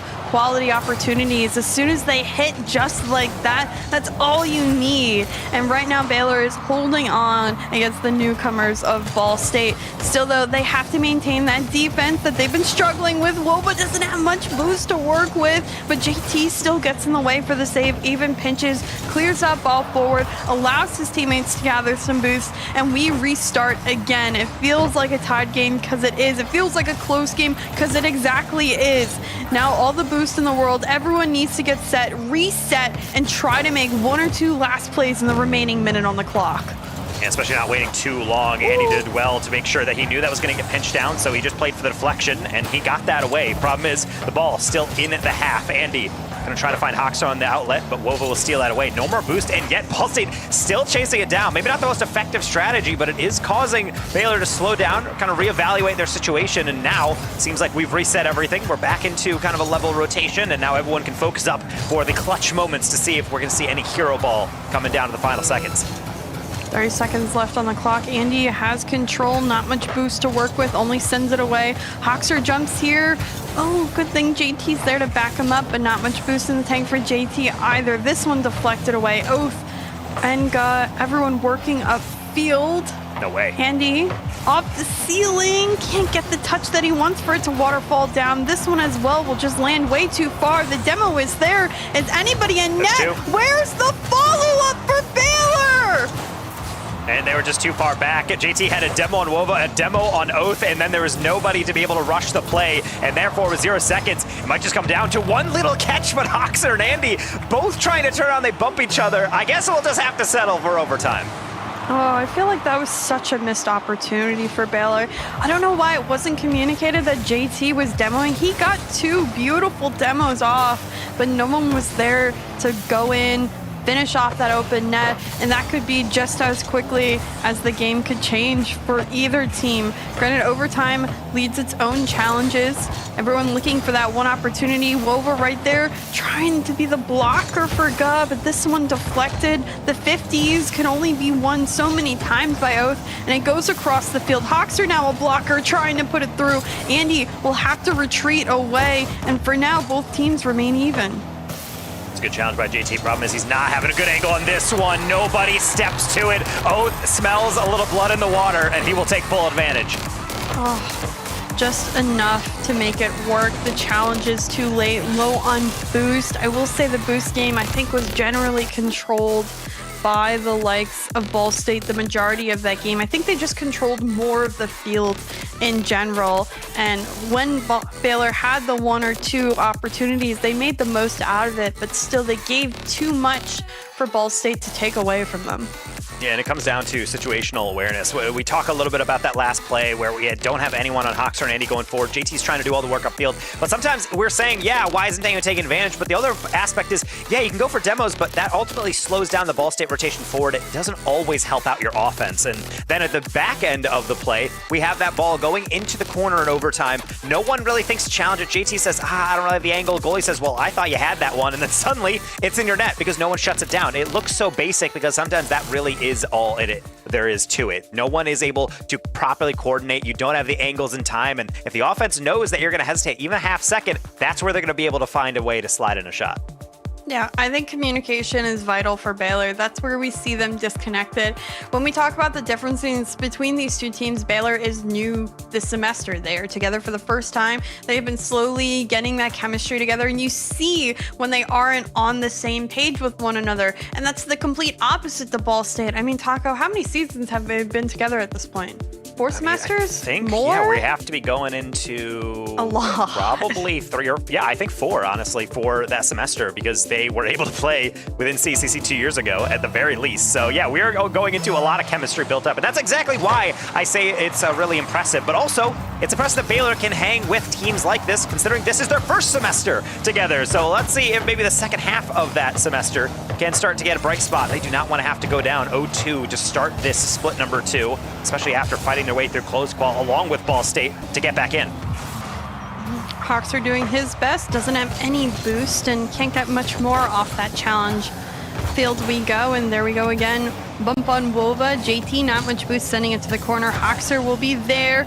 Misses the initial touch, and that gets rid of the clear. Still pressure coming for Ball State. Wova on the 50. Oath as well. Can he get it towards the middle of the net? But so far, only playing the corners and not much to come out of it.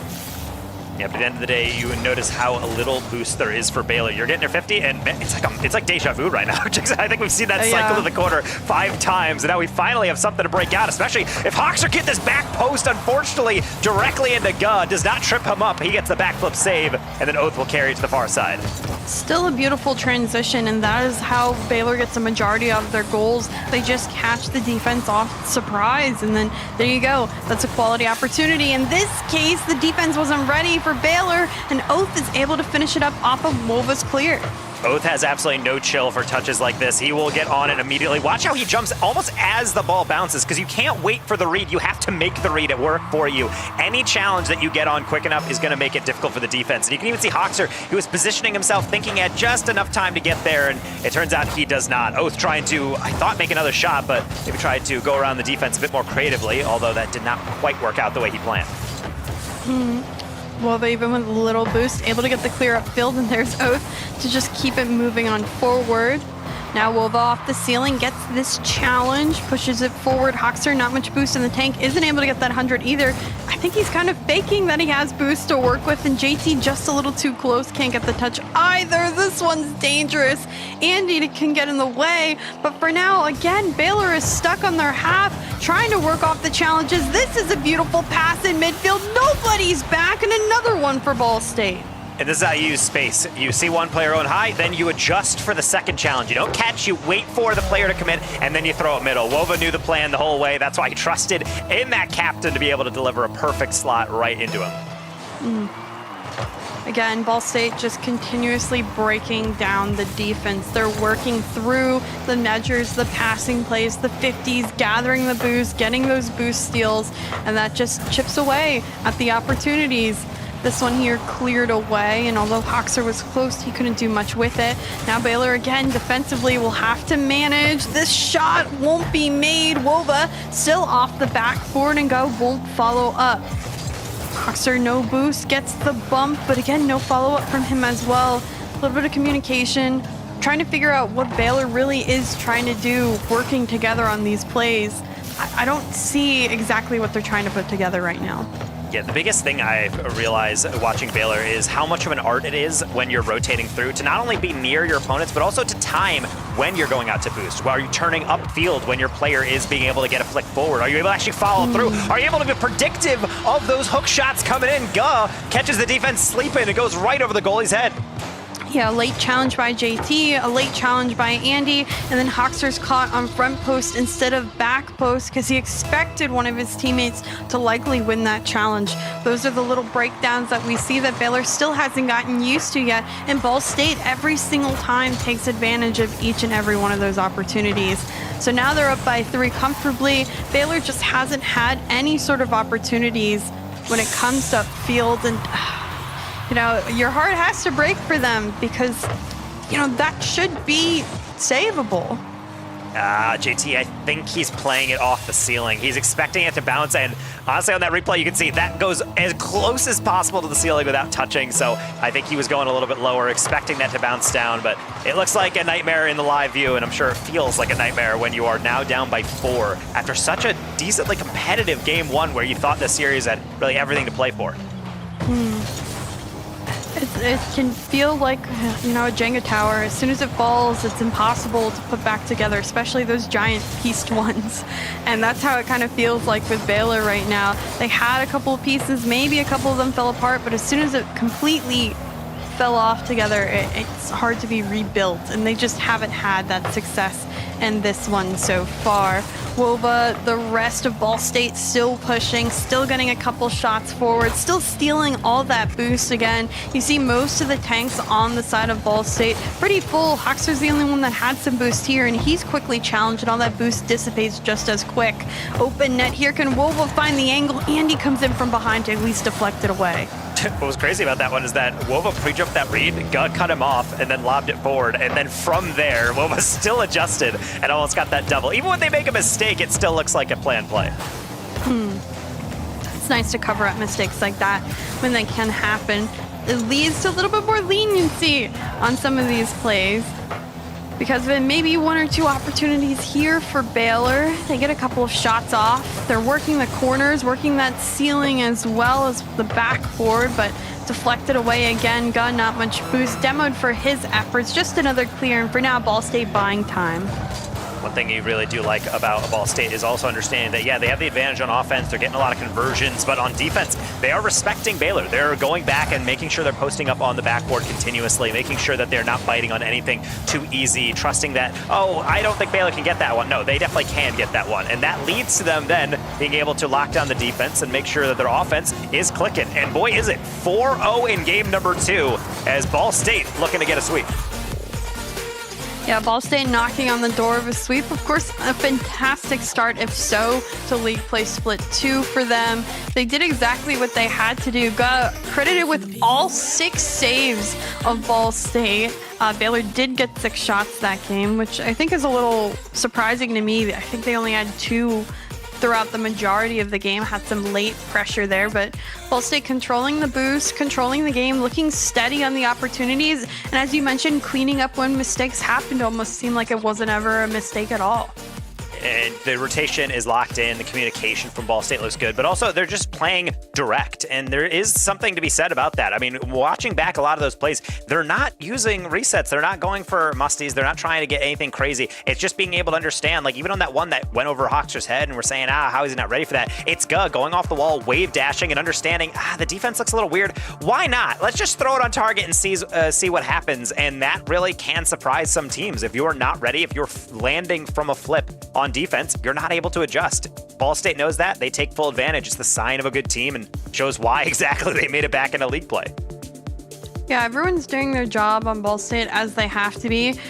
We haven't seen the crazy Wilva mechanics a little bit in this game like we heard about in open qualifier or close qualifier, but in this case, I think they're still showing how well of a team they could be and how each player's role can kind of swap according to opportunity. Maybe Wova doesn't have the hot hand today, but Oath has been able to finish up plays, and Guh has been really solid on defense, and it really doesn't matter who's playing at their most best mechanics because someone always has an opportunity.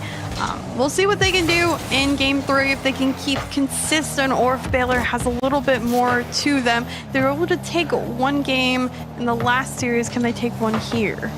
And a lot of the times, even if you do take a loss on the series, game differential, as we've seen, Jigsaw, can come down to the very last day of play to be able to determine who's able to move on, especially if you're trying to stay out of that bottom 4. But Baylor knows that one, but they're not focused on getting game wins. They want a series win. Reverse sweep required. And off the rip, it seems like, with a decent amount of demos, it looks like they are definitely taking out the frustration, if nothing else. Andy clears the path. Hawks are trying to take advantage of it. He's going to ditch it back to the demoer for a well-deserved goal.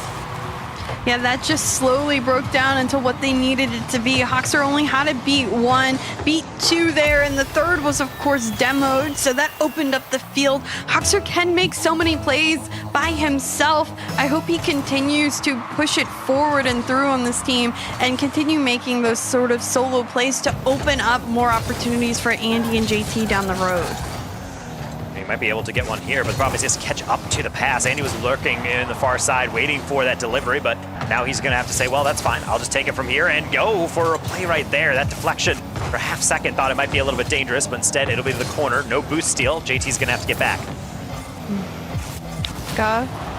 Holding on to it, has a demo in front of him and takes advantage of that open opportunity.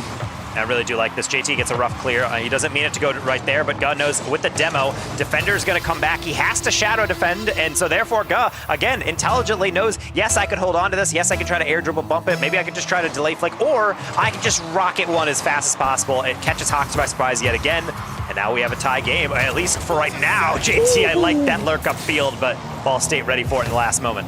Yeah, incredible save by Ga. I thought that was a phenomenal look by Baylor to have it, but unfortunately they couldn't get to it quick enough. Oath there manages to behind the 50, keeps this ball upfield for Ball State. Did we get a shot off just yet?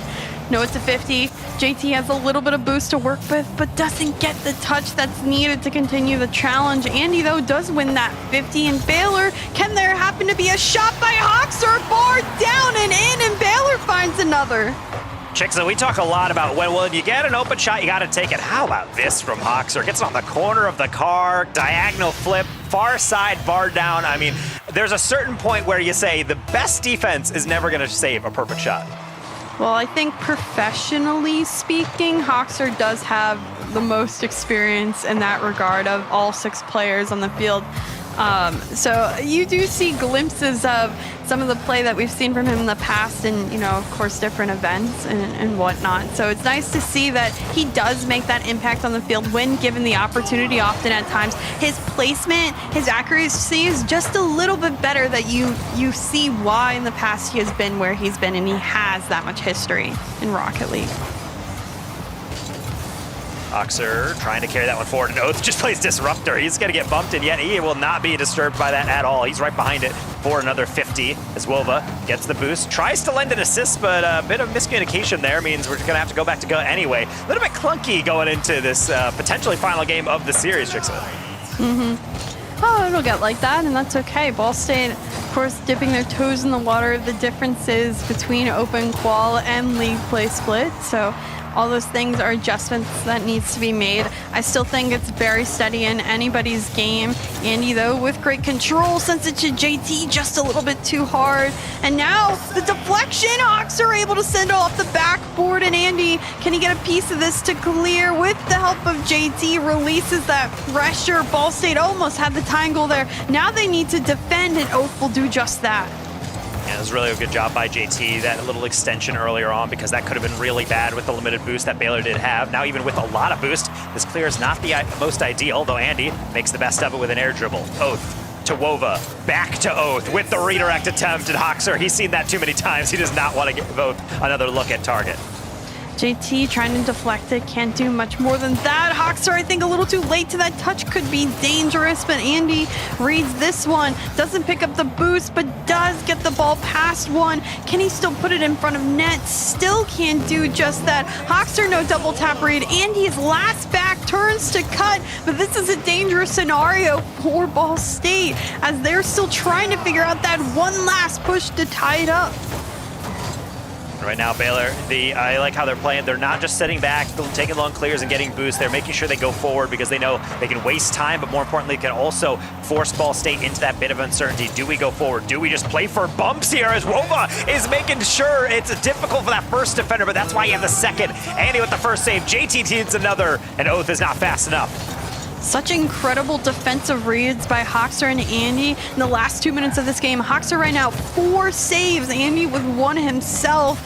That's been all 5 saves needed for Baylor to hold things together. They have just been perfect. We're figuring out and how Ball State tends to pass between one another and just jumping each and every opportunity. There, Andy attacking where needed. Hoxer still pushing up. Maybe one last shot here for Ball State if they can keep it up. Oh, puts it center and Wolfa can't get there in time. Baylor does indeed get one in this series.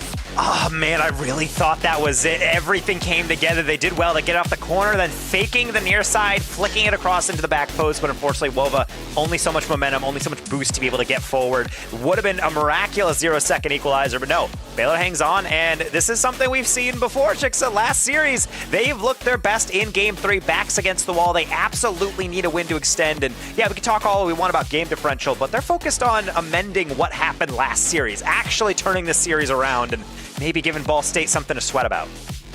Yeah, I really enjoyed seeing Hoxer and Andy adjust defensively to how Ball State plays. They picked up a lot of the passing plays that we've seen from them, some of the mechanics and air dribbles that Ball State likes to do, and they're challenging much earlier. They're not giving Ball State as many opportunities. This is the first time across the series where they are even on shot count. Instead, Ball State has been nearly double and then a little bit more, now even. So they've adjusted as they need to. We still need JT to find his footing. I think the game pace has become a little bit faster, and JT is still adjusting to that speed, whereas Hoxer and Andy are reading it quite well. I think being able to adjust to the game pace is so funny because we say like, well, it's like the pace. Well, no, it changes so often in these games because every other team's approach changes. It's a really interesting chess match we do see within Rocket League where even if you're dominating a series, it means nothing game to game because sometimes a team can make a slight adjustment and suddenly you're saying, oh, I got to dynamically really figure out some way to improvise from this. And I think Ball State tend to be pretty good at this one. They've made a lot of lower bracket runs in previous conversations, and now it looks like trying to play it back at their peak form. They stumbled a bit against Ball State, so going on Neo Tokyo, are we going to be kind of similar to Split 1 with not a lot of Game 5s in the beginning of the split, or are we going to be treated to something a little bit nice here? Anything could happen. I think it depends how Baylor really starts off this series instead of falling 2 behind. JT in the midfield just sends this one up, got off the ceiling, touchdown. This one a little too far away from him, but Hoxer had to dodge it, does get the initial touch away, and a follow-up touch as well, even on minimal boost. Impressive enough in that regard. JT can't really work the corner. Andy is there, gets it off the backboard, and Oath will send it away. Waiting for the challenge, and Hoxer and Andy both back will do just that. Up to JT, and I don't think he gets the touch to send in the midfield. But at the very least, Andy does have the bump attempt. If that connects, that's a goal. But wait a minute, how about that 50 and the follow-through by Baylor? Sometimes opportunities aren't necessarily there, but they are created with a little bit of hard work and determination. And Hoxer staying with that play even on low boost. Same thing with JT, comes through when needed and just pushes it forward with another 50 to be up on top early. Love the intelligence by JT to pre-flip on that one, but directly ahead of the ball. He's not even playing an initial rolling ball because he knows it's probably going to get simply touched over to the corner, if nothing else. So being able to play and get ahead of that play is great proactive awareness. But being able to then play defense, that's a whole other thing. Wova has an excellent first touch. Thing is, Andy was more than ready for it. Wait a minute, that's open. Why is everyone in the corner? What a save by Hoxer, averting disaster and gets the follow-through. Yeah, it's impeccable how he can read plays like that in such split time. And now that's the thing that keeps them with their lead, but how temporarily is that? Hoxer up again. Oath can't do much more than that. Andy working the corner is able to do just that. JT still beats here, pushes it forward. Oath, I don't think really wins that 50, and Guh will be the last one back. It's a little bit of a flip here, and Hoxer still challenging, being just a thorn in Ball State's side in this series in particular. Andy Hawks are downfield. Ooh, I know he wanted that one. He had a different option there. I believe he probably could have set it down to JT, but I don't really blame him going for that touch. I don't blame Guh going for a musty, taking it off the ceiling, but that's kind of what Ball State does. They want a free flow. They want to make sure that they stick true to their strengths and make sure the mechs and the speed is maintained, though it does seem like they have to take a different bit of a detour to get through Baylor. They're looking re-energized. They're looking mechy. Andy with a reset past Oath, just barely deflected. JT back post. It's too soft. Hoxer, how about your chance? Also denied. Ball State holding on, but this is the first time they haven't gotten many opportunities of their own. Baylor right now on shot count 7-5, actually out shooting their opponent for the first time in this series, and you've seen just how the pace of play has changed in favor of Baylor. They are upfield so much more often. They are challenging when it matters the most. They are in control of the ball and often boost a little bit more often. Now Ball State has finally gone across the field, trying to get that angle on a very difficult shot and isn't able to do just that. Andy in control, ready to clear, send this one away, get the flip, but can't really find much more than that. They'll just send it away. Minute 30 on the clock and only a 1-goal game at this point. It feels like this game is resting on a razor's edge, especially with Guh trying to get this read, the worst possible bounce. But that's why Oath's there. Double. No, it's Hoxer sending it away with Andy in tow. Stealing that mid boost, getting those deflections, getting that pass to JT. If not for Guh, stealing away a clear. Oath there, the double tap read, sends it forward, picks up the boost as well, but not the challenge he wanted on JT, even though JT has no boost to work with. Andy's 50, isn't that good? Hoxer all by his lonesome, trying to read this one from Guh, and you can't do it. Guh just too unreadable off the ceiling. Look at that first touch. Hoxer's frozen. He has no idea how that's going to go. And Guh with a side flip on that reset, just trying to make sure he gets a just enough of angle. Hoxer trying to police that, but he doesn't really know when that flip was going to come in. That is we're talking about when we say taking your chances as Ball State. Wovoff kickoff, trying to take his. How about feathering one into the top shelf? Hoxer just wasn't ready for this one. This is the first time you see it. He's floating initially and then is a little bit too late for again another perfectly placed ball under that crossbar. Oh no, Baylor, not like this. 2 goals, lightning quick for Ball State. And suddenly we're talking about a whole different game state. Andy trying to take it back. That will draw 2 players. JT over the top. Hoxer should have the shot, but he can't reach it. JT rescuing it. It's backflipping. It's spawning all over for Baylor, but they can't get behind the shot. Again, such heartbreak. They can't find it when it matters most. JT finds the save here. This one taken by JT off the ceiling. Andy's there. Hoxer is looking for the demo upfield. This one here. Wova still finds the save. Shot from JT. Still persistent. And this one cleared away. Maybe one last opportunity for Baylor if they can cross the field. Andy does have boost to work with.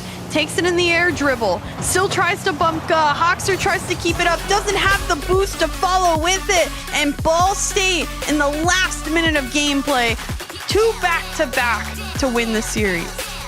And being able to close that one out, excellently done by Ball State, but you know, Baylor, it's so tough. I see the avenues they're going down, but it just doesn't work out. Ball State, they're too crafty. Guh, excellent solo play, but man, what a backbreaker of a goal to be able to have Baylor come in, looking fine, get scored on, and then off the kickoff, just the lightest little floater to be able to decide the series.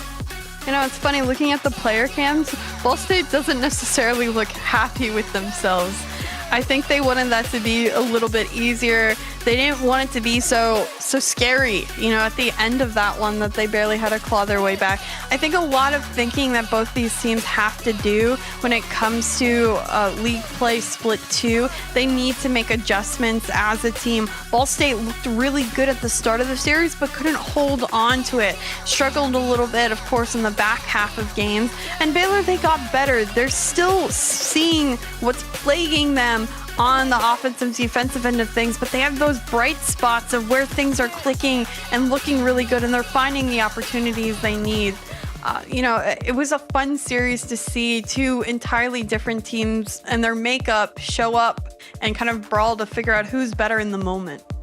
And right now, it seems like Ball State is living up to expectations. Honestly, if they don't feel that happy after that win, I think it's because they want that game differential. They knew that game kind of get away from them. But also, I mean, it might be because Guh is in a rough spot. Namely, he's playing from the broom closet, I think. I'm not sure why there's no lights on within his setup if he's out playing at the Ball State facility. Regardless, Trixa, I mean, there's a lot to explore here. And honestly, I really want to dig into this, but I think that's best served by actually talking to the team. So hopefully we'll be able to chat with them after this break, because we'll have more of CRL Fall Split number 2 after this.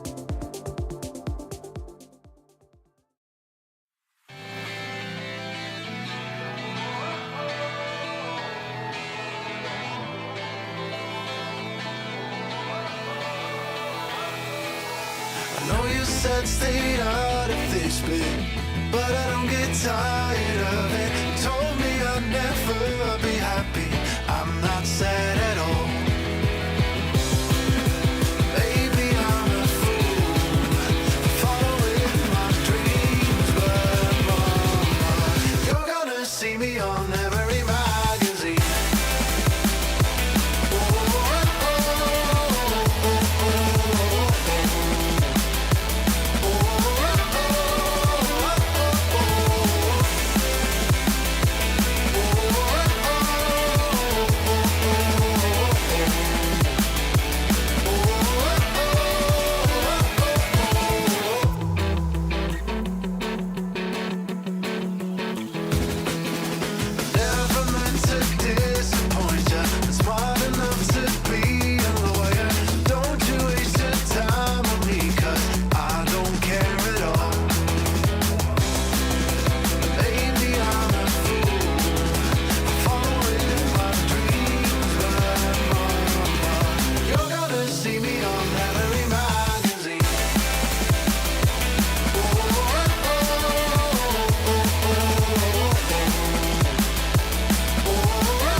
Welcome back to CRL action. We just got the conclusion of that Baylor Ball State series. Levante's in the booth, and well, Ball State gets the dub in the past 48 hours. Looks like I've had a lot of enemies. I'm just kidding. Being joined by one of the people that have been talked about most highly. Please welcome Wova. Wova, talk to me, man. How you feeling? Feels good. Feels good to be back in league play after missing the first split. So, it was good. You know, in the chat before you went live, you were saying you were waiting to talk to me, man. Oh, the floor is now open. Go say what's on your chest and on your heart right now. So you really want the smoke. Look, I mean, it's no hard feelings. I get it. Actually, I don't get it. I don't know why you're ranking us so terribly and saying we break your heart. I don't understand that. But just know that we use that as motivation, pretty much. So I want to thank you because you're the reason why we're here. You're one of the reasons. So thank you. You know, I want to talk to you about that because close qualifier, I was shocked and or appalled, not before I'm getting tagged, but you guys kind of went through that, shredded the competition. You yourself was called out as being on another level. So what was going through your mind all day Saturday? I don't know. It was just a good day. I know against Concord, none of us really, I don't know, we respect them as players, but we always want to beat them. So I don't know. It was like that series was just a flow state. It just felt good. Okay, so all right, let's you know what? I'm gonna take off the caster voice for a second. I'm gonna tell you this, man. I like Ball State, I really do. And now's a chance for you to go out here and show and prove. And if it's gonna be at my expense, then go ahead and do it. But talk to me about the competition today. You were with Baylor. At first, it felt like it was going to be a little bit difficult in that game 1, and then you hit that next gear. What was going through your mind between game 1 and 2? Yeah, so I mean, game 1 felt good, and then it kind of started to slip a little bit. But going into the series against Baylor was kind of like a revenge type of series because they beat us twice. Like bracket reset us to allow us to have to play through the open. So that series just meant a lot to us. Now I gotta put you on the spot. If you were on Champ League this past Friday, where would you rank yourselves in the top 16? Winthrop us, number 2. Me, Ball State. Okay. So I'm crazy for 15, but 2 is great. Okay. Oh, whoa. I feel like 2's balanced. I feel like 2's better than 15. Shout out to numbers. All right, so the split 2 is going to be on the next couple of weeks, man. What is going through your minds to keep the skills sharp, to keep the chemistry up as you guys roll on this grueling content? Like, why we're so good is because we don't just play with each other inside the game, but outside the game. Like, we're going to Texas Roadhouse after this just to chill and celebrate. So I think that's what makes us so good, is that we have such a good relationship outside the game. So that's what we're going to continue to do and keep scrimming hard and, go from there. I kind of feel like you won't want to invite me. Last question or comment. Anything you want to say to anyone in the league right now? Open floor for you guys. Look, I just say we're going to try our best and we're going to go for top 4. That's the goal, is make the natties. And just everyone watch out because we're on a tear right now. So. Hey, shout out. No true words have been spoken. Thanks so much, Will, for the kind thoughts. And I took all the smoke, man. I'm cool. I know I'm wrong. You guys made me look a total idiot. I appreciate that. So appreciate your time as well. So Ball State already making it happen here on the first day of Split 2 play. I got off easy. I thought for sure I was going to get myself. You're in trouble. Seth, talk to me. I mean, you got the smoke, right? I was just not expecting the switch up, right? Like, I thought you were going to stick with that energy all the way through. But either way, I'm happy you guys reconciled. 2 is kind of crazy, though. I would never put Ball State at 2. That's what I'm saying. that was kind of wild. But either way. He did give you a couple eye rolls, though, Nirvana. Yeah, I gotta say. You could say he let you off easy, but there was a little bit in there that may have been implied. But that's I got thanked for motivation, man. That counts for something. Yeah, exactly. But that's what makes Ball State such a fun team to watch, is they do have a bit of that fire to them, a bit of that swagger to them, that they can just really ball out when they want to. Good chemistry on that team. That's a team that has taken down Titans in the past purely off the chemistry of their team. They are now finding themselves in pretty good form. Baylor, though, Taco. It's nice 0-2 start to the split. Yeah, and I was talking with Navanta and Chixa after both of those first 2 series, and I see the path for Baylor. I see the way, the universe, the alternate dimension where they are getting those series wins, because the first 2 games are not the best. Game 2 looks a little bit better. And then game 3 is exactly what I want out of them. They're playing clean. They're playing effective. They're getting their pass off. They're not constantly peaking. They're just playing well. And then in game 4, it felt like they continued that. They learned their lessons from series 1. And then those back-to-back goals, it was just like, I had my head in my hands. I'm like, not like this, like any other way to lose, not the back-to-back, and then suddenly everything goes out the window. So definitely a lot to improve on, but that's why league play is multiple weeks. This is just good tape to learn from. Yeah, and I'm definitely feeling that L from the prediction, that's for sure. I put my faith in the team, and it was not rewarded. That's what I can say. But even though that was not rewarded, what may be rewarded might be my faith in the next series. Yes, it will be Oklahoma Christian versus St. Clair College. I'm very excited for this one. I think, one, this is OKC needing the proper test to be able to cement themselves off after coming off of the closed qualifier to really prove that they are amongst the best in collegiate Rocket League and that they can continue to do so on a consistent basis. And Navata, this is a no better team to prove that. Yeah, absolutely. These are both teams that really show what they can do, and the fact they're here on day one should really be a testament of how they got here together and their clash of styles if there weren't. Christian, I love. Remember last week with their doubleheader, I had faith in them both times, but I had a chance to really go ahead and go forward. Didn't even work out for them the way I thought they would be. But St. Clair is another squad that, even though you always tend to favor them, Zeb, I think is deserving of some, if not most, of their praise.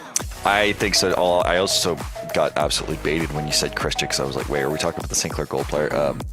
Right. No, the OK Christian, who has proven themselves continuously. We've had a bit of arguments on where to properly rank this team. I know Bass and I have gone back and forth over where do we put this team, Taco? Because this is a team that we've seen the highs and we've seen the lows. And I know he will disagree with me calling them streaky, but that's kind of what I see right now. Are they on that upswing?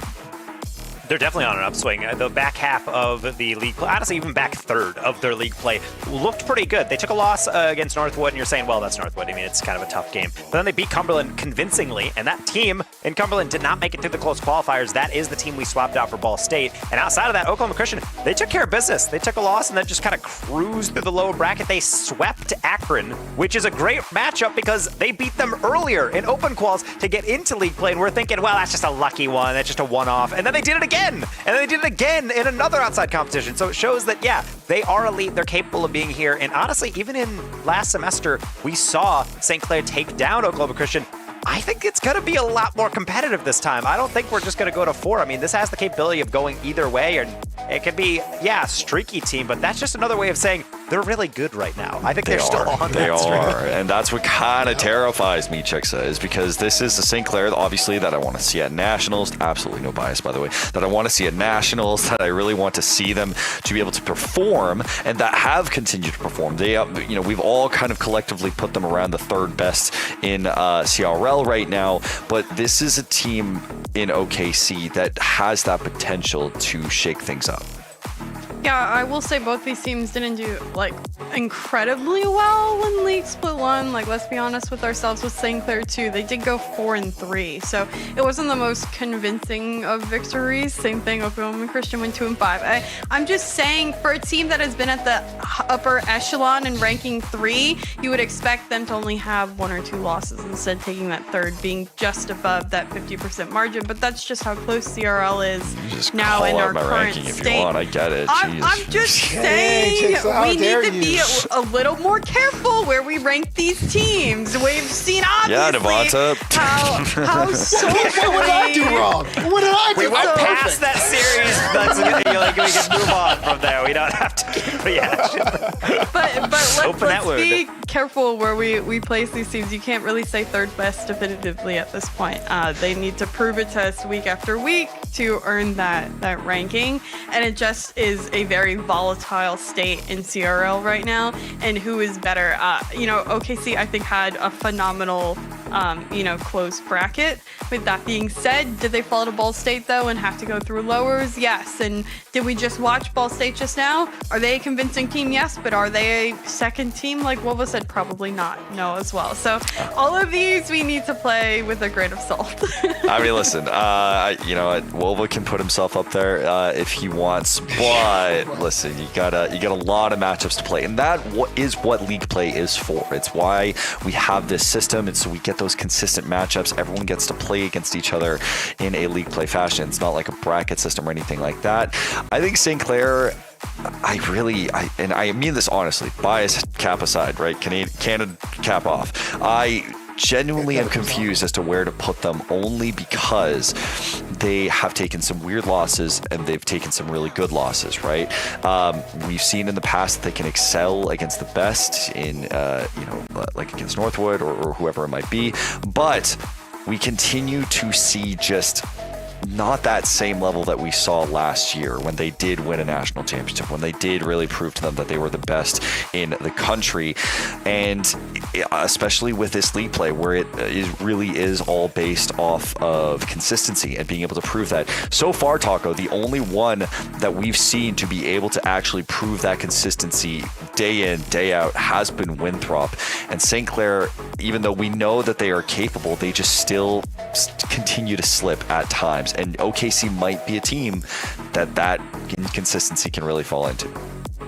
I think Oklahoma Christian has emerged from, typically we refer to a lot of teams within the kind of second tier of Rocket League as like the threshold team, where if you can't beat them, you're never going to make it into the top tier of competition. But at the same time, when that team does get into top 8, like Oklahoma Christian, they're a great team for saying, okay, I think if we play at our peak, we're probably good, but if we falter even a little bit, we're probably going to lose the series, or they're really going to take us to the brink. And I think OKC has been kind of perfect for that exact system of play, where they are playing solid, their chemistries get better. Shout out to Talo, their coach, for being able to make sure they have a system in place where, yeah, maybe mechanically they're not par for par with some of these squads, but you can bet that if there's an open pass, they will find it. If there's a demo attempt on a counterattack, they will find it. Like, they are a lethal team. It's just about being able to put things together. So for St. Clair, I think knowing how good they are as the spring champions in CRL, yeah, of course you can beat any team, but you have to actually put the pieces together and learn that not only has it been, a full semester, half a year since then, everyone else has improved. You have to also step up your game in a commensurate way. Yeah. And I want to bring up the previous series previous instance that these guys played, which was last split. That went to 4, but they were almost all 1-goal games. The only one that wasn't a 1-goal game was the last game in Game 4. That was a 4-2 win for St. Clair. And those, to me, Chixa, speak to close margins, right? That even when arguably OKC was struggling a little bit more, they were still able to be competitive against St. Clair. Yeah, I do think OKC is consistently kind of that wild card, that dark horse that will come through at times and surprise you and shock you and do really well and beat a top team, but they lack in the consistency factor of things. They're one of those very pop-off moment sort of teams that we're wondering they have the keys to success. They have a really solid set of players. They have mechanics at times that maybe they just aren't all on the same page. Yeah. While St. Clair tends to have a little bit more consistency and how they play, especially I think they've settled down a lot when it comes to split 1.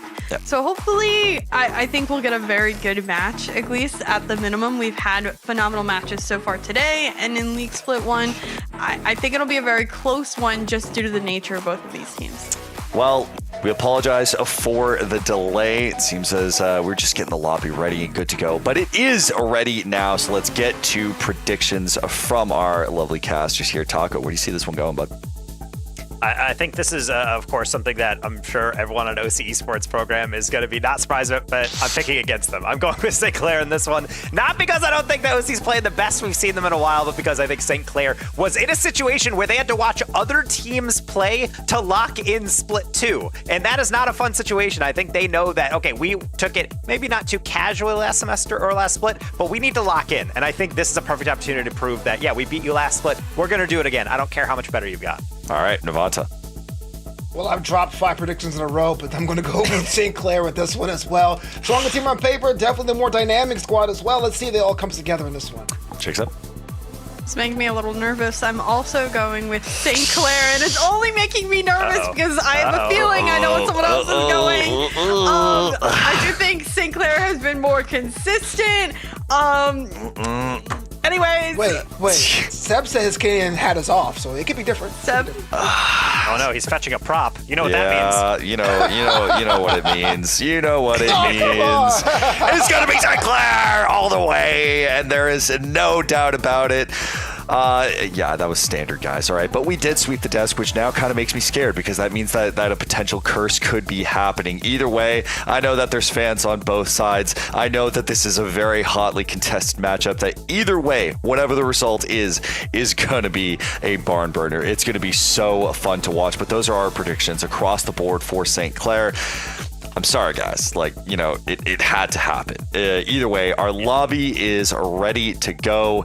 The players are ready. We are ready. I know you guys are ready. We're so ready to get into what will be our third match of the day between these two teams. It's going to be St. Clair looking to cement themselves near the top of Collegiate Rocket League. And OK Christian, fresh off a closed qualifier and looking better than ever. These two are ready, so let's get down to the pitch.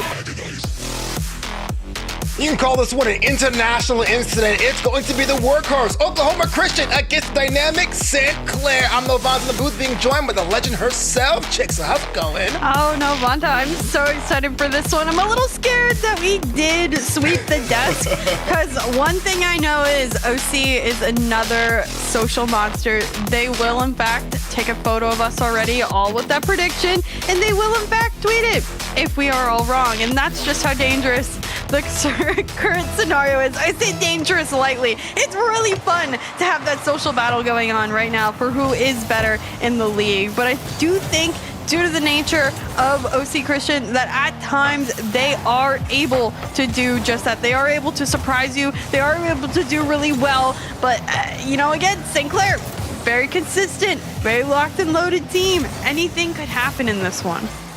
Yeah, absolutely. Anything can happen. I'm sure you're going to get pretty much a sampling of that. There are these two teams that have so many different kinds of flavors of attacking the net and defending. You may get yourself a bit of a masterclass in that Rocket League vein. That's it. 30 seconds already gone, and nary a score there, Chixa.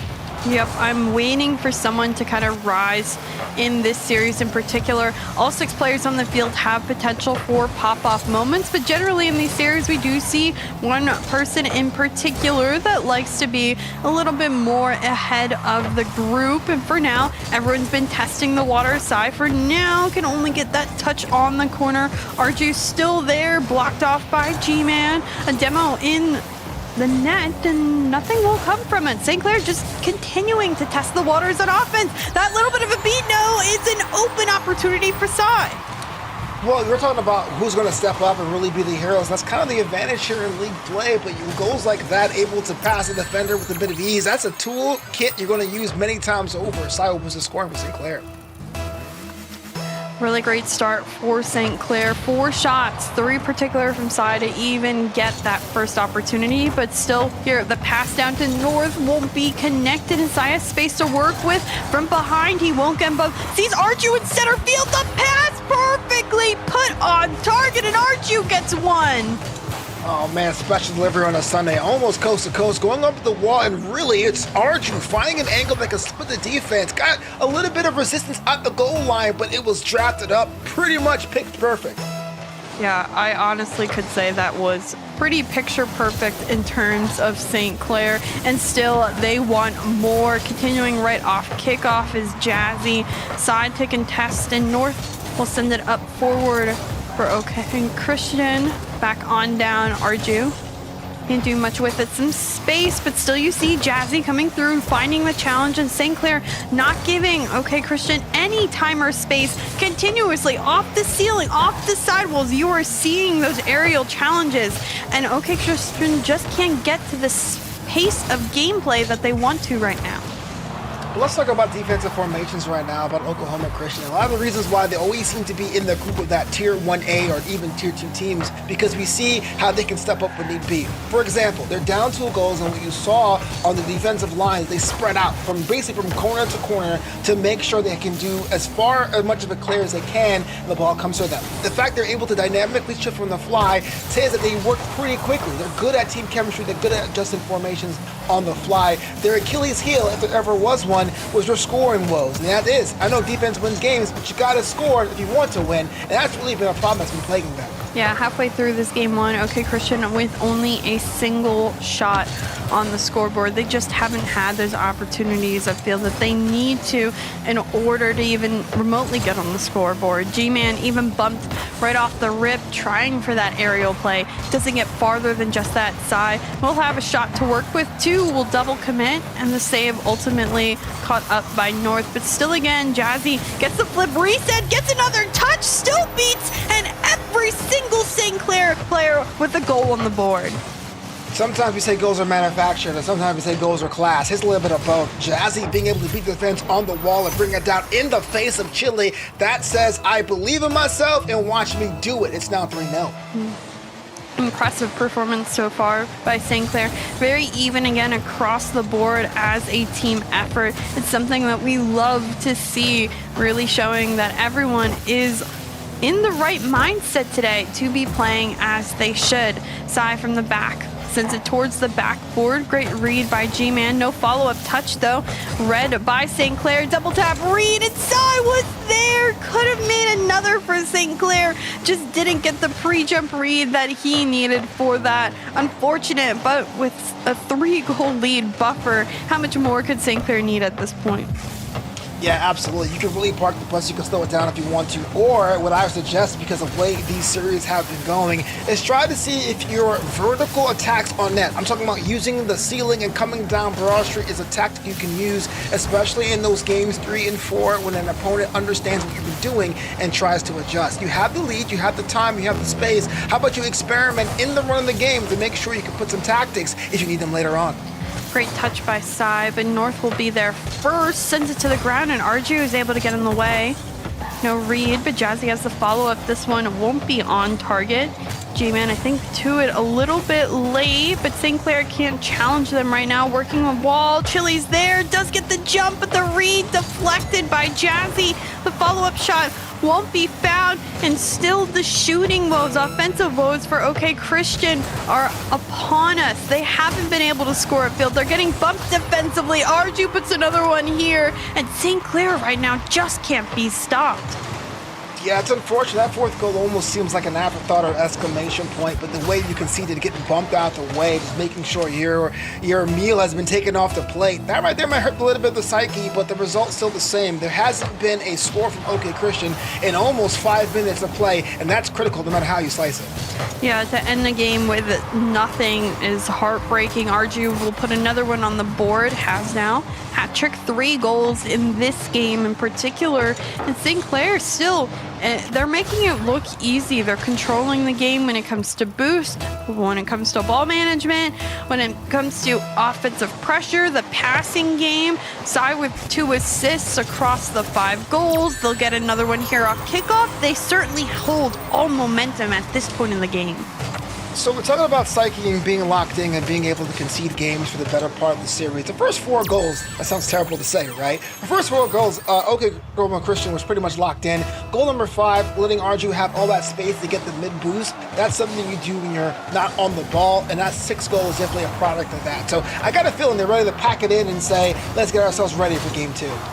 Yeah, with 5 seconds left on the clock, we'll hope that this one does indeed just touch the ground any second from now. It seems like St. Clair ready to continue moving on with this series. Want to pack it up in a nice tidy bow. And then as for Oklahoma Christian, they need to assess what just happened this last series.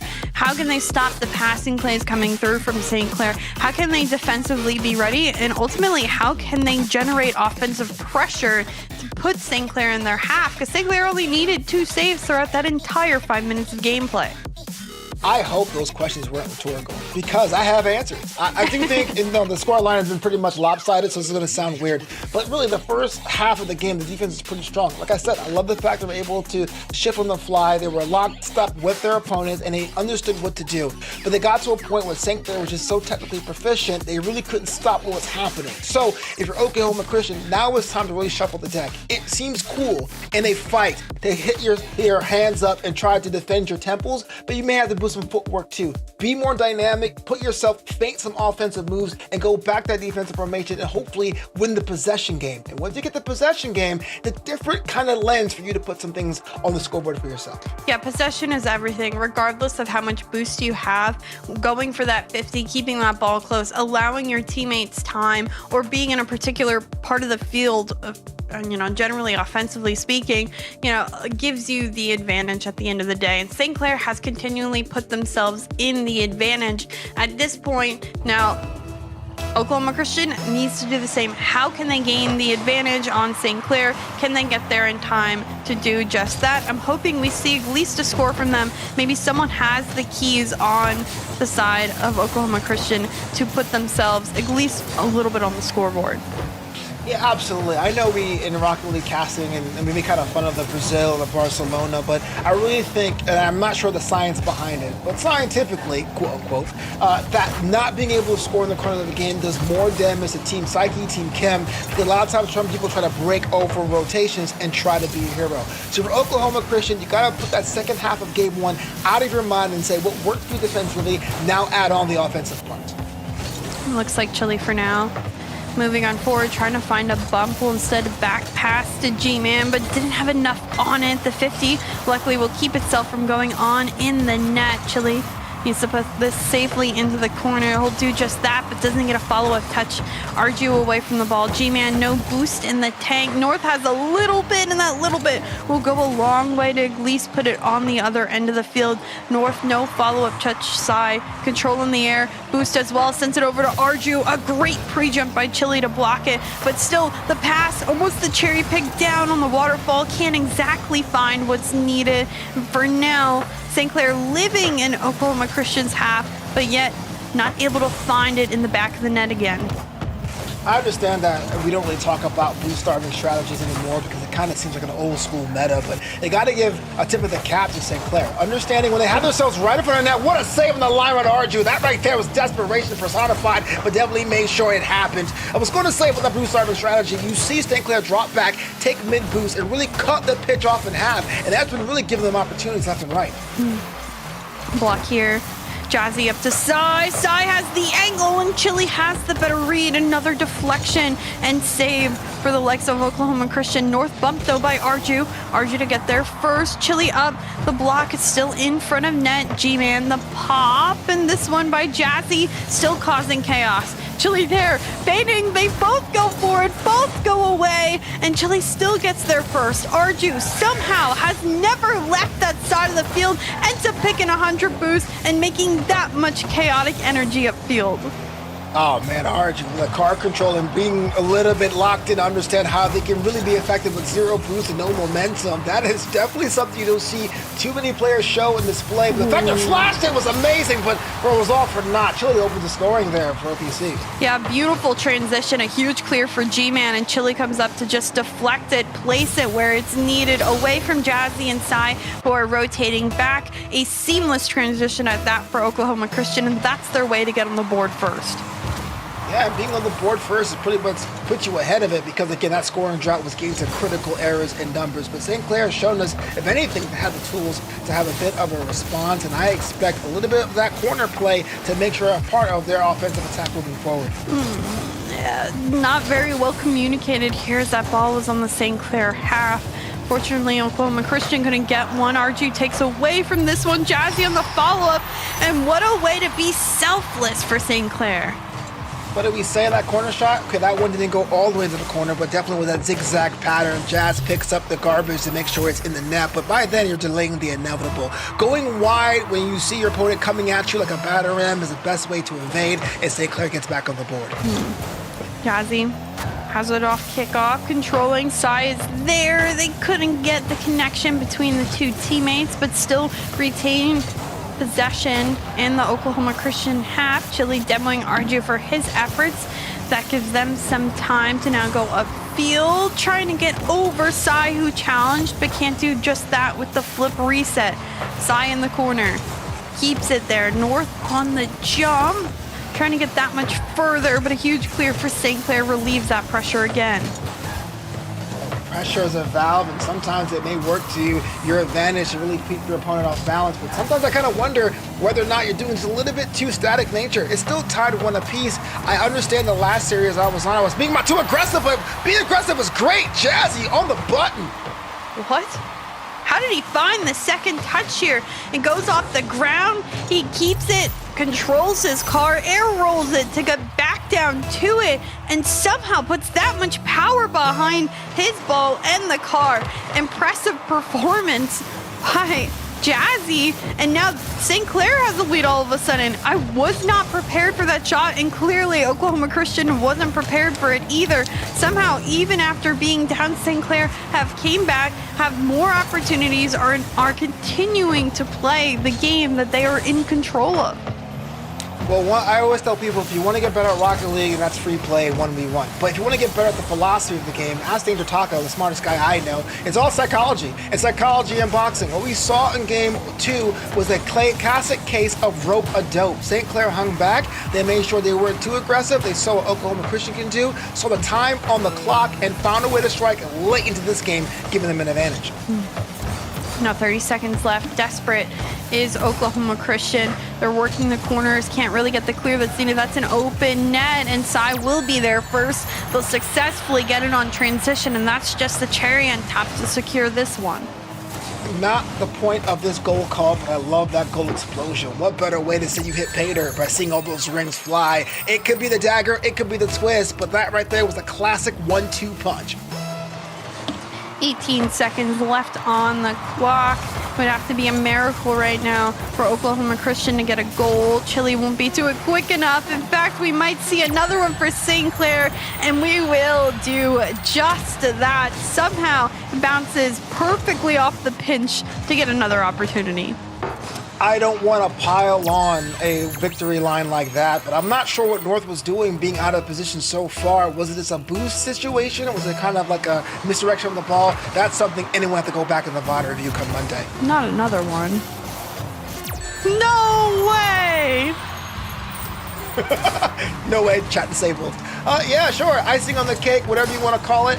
Not necessarily a pinch on purpose, but definitely a pinch in practice. And now it's 5-1. What a way for St. Clair to make this seem like it was a wider gap than it was. Let's be honest, this game was very close for majority of it. What is with their kickoffs? My goodness, St. Clair. Whatever strategy they have, let's put it on replay a little bit, because that certainly works. They brought 2 or 3 and they won all those kickoffs at the end of the game and just piled on to it. But at the end of the day, St. Clair outshot their opponent 13-2. The other game previously, 11-3. They have total outshot their opponent 24-5 between games 1 and 2, and that just shows you how opportunities really change the matter of the game.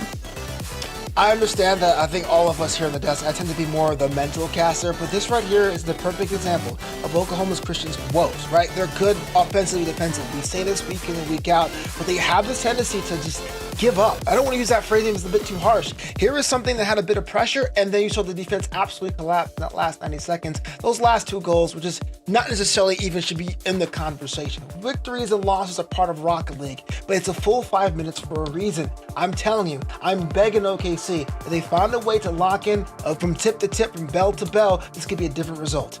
Yep. They need to show us what they've shown us before in the past, and right now it doesn't seem like anyone is in the current headspace to fight against St. Clair and fight for the series. We mentioned how even if they can't win the series in particular, game differential has mattered so much. It mattered on the very last day of League Split 1, and it could matter even in League Split 2 now. So they should be fighting for every game possible that they could even win, because that may depend on how they move on forward at the end of the season. You're absolutely right. Shout out to CRL for actually understanding what that means, to have that game differential tiebreaker mechanism, because you're right. It really incentivizes anyone, doesn't matter what your opponent is or the week, to give you 100% the top level competition at all times. Ooh, double tap look by Chile, but They weren't able to find the angle needed. Granted, a nice look and a little bit of life for Oklahoma Christian to get some pressure. Now defensively, they have to do just that. G-Man blocks one and blocks two. A great read on the fall. Jazzy, not much boost in the tank, but you saw what he was able to do earlier. Side, not much boost either. Arju last back needs to win. This one does get the 50, but Oklahoma Christian still coming with pressure. North back forward. Reed found by Sai. Is he over the entire fence? No, Chili in the way. Jazzy still pushing. This one's still high, and Chili able to clear away. I bet Sai with it had about 5 or 7 more boosts because that could have been the first runaway goal. But I love the effort, being able to make your opponent come out of rotation and make it happen. But as I say that was knocked away the last toss of second. Double tap read here for Sai as an open net. The finish is there by Arju. And St. Clair just poke and prod at the defense for this one.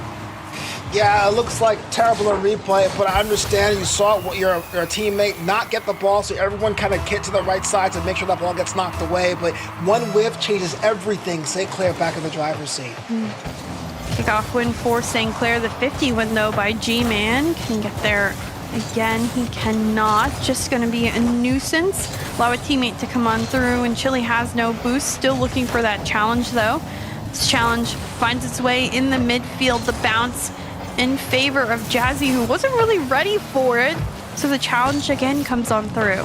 Chili, 50, this one out from North. Chili on the bump, so North will follow up on the play, just doesn't have the momentum of his car. And this one again deflected away by St. Clair upfield. I'm not sure what the plan was there. Was it supposed to be a pass to Chili, a little bit off the mark for a potential shot, or was it kind of a situation of seeing the pressure? Again, slow it down, understand what you want to do first, be intentional, and really open up some sides to the scoring. But St. Clair, as I'm talking about what OKC has to do, they know what they have to do. It's now 2-0. Yeah, beautiful fast aerial by Arju. Manages to air roll to find the perfect direction, to find the shot where it needs to be placed. Arju has been on this series absolutely lethal on the accuracy, and almost another one off of kickoff, but luckily it deflects away. Now halfway through this one, St. Clair has built again another little lead for themselves, and Oklahoma Christian is still searching for a way to score.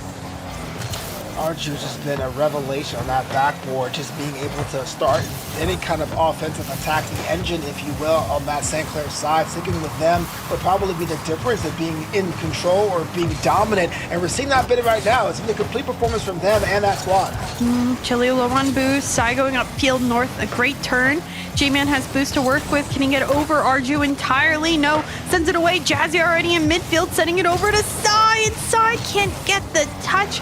It would have been a gorgeous transition of show for St. Clair, and they've just been able to find each and every one of these looks. It's nice to see the creativity from St. Clair's standpoint, because you understand as soon as the pieces fall together, what they're going for in these plays. They might not be executing them all, but it's still fun to watch them try to articulate them together. Yeah, it's definitely fun for us. I'm not sure how they're feeling. They're probably like, oh, come on. We can't get it happening. But yeah, I understand we were talking about creativity winning the day. But again, if you have ways to understand where your teammates are going to be, what your offensive plans are going to be, they do come in handy, especially in the dog days of league play. Because like you said, every game counts, every series counts. You got to find a way to put your opponent on the back foot. Yeah, great persistence here by North and G-Man. In particular, G-Man comes on through, finds that first 50, still falls down from that back wall into yet another 50 win, and gives Oklahoma Christian 1 goal here. It may be a majority of St. Clair winning a lot of these challenges in this one, but it's still a 2-1 lead for St. Clair, and 1 goal isn't a lot, especially in Rocket League with 0-second heroics. Yeah, absolutely. You hit the nail on the head. Got to give Oklahoma Christian credit there for that one, because I think a game ago they would have already rotated out and say that shot was blocked. Being able to put the car fully forward to try to get that dunked in, yes, it wasn't pretty, but it was definitely effective and definitely needed. Up here for North, does find a challenge. Jazzy has an extra touch, and Chili just gets in the way in time for the save. Arju, a pop-up. G-Man will be here for it first. North winning the 50, pushing it forward, but Jazzy has another tank of boost to work with it. Chili, the perfect read, but can the follow-up be found? North another challenge. This ball's staying on the St. Clair half, but where's the shot? This one's saved by Arju. Chili to send it over to G-Man. Chili, back to Chili, and just like that, the 1-2-1 goes on through. Supporters were dying for it in the chat, and this is what you needed. Clutch if you need it. Tiki-taka offense. Pep Guardiola's blushing, and we're tied at 2 apiece. That is a critical goal there, Chicksa. Yup, that ties up the game. It is the most critical goal that OKC has had throughout this entire series.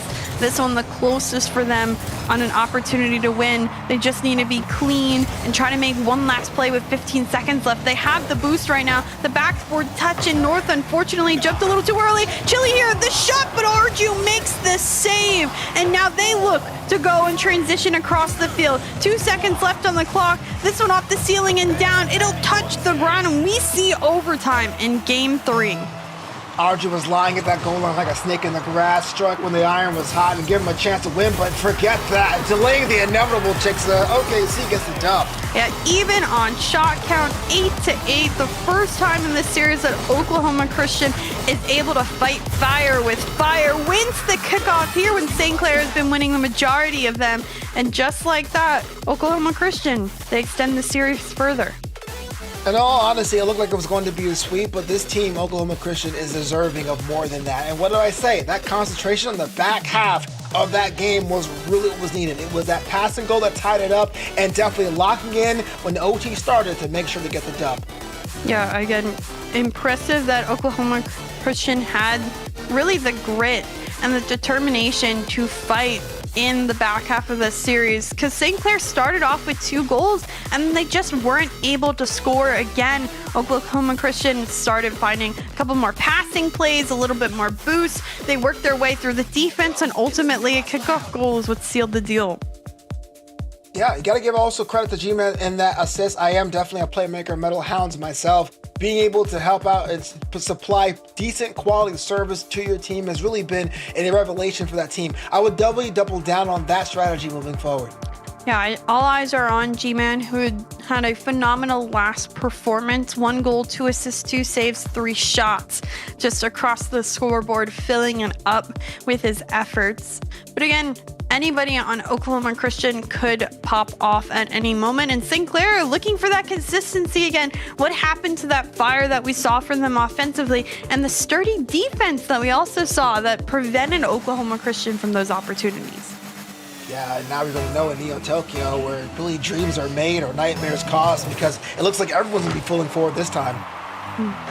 Start off with a kickoff in favor of St. Clair, but a clear by Oklahoma Christian, trying to find as well the bump or demo. Couldn't really find just that.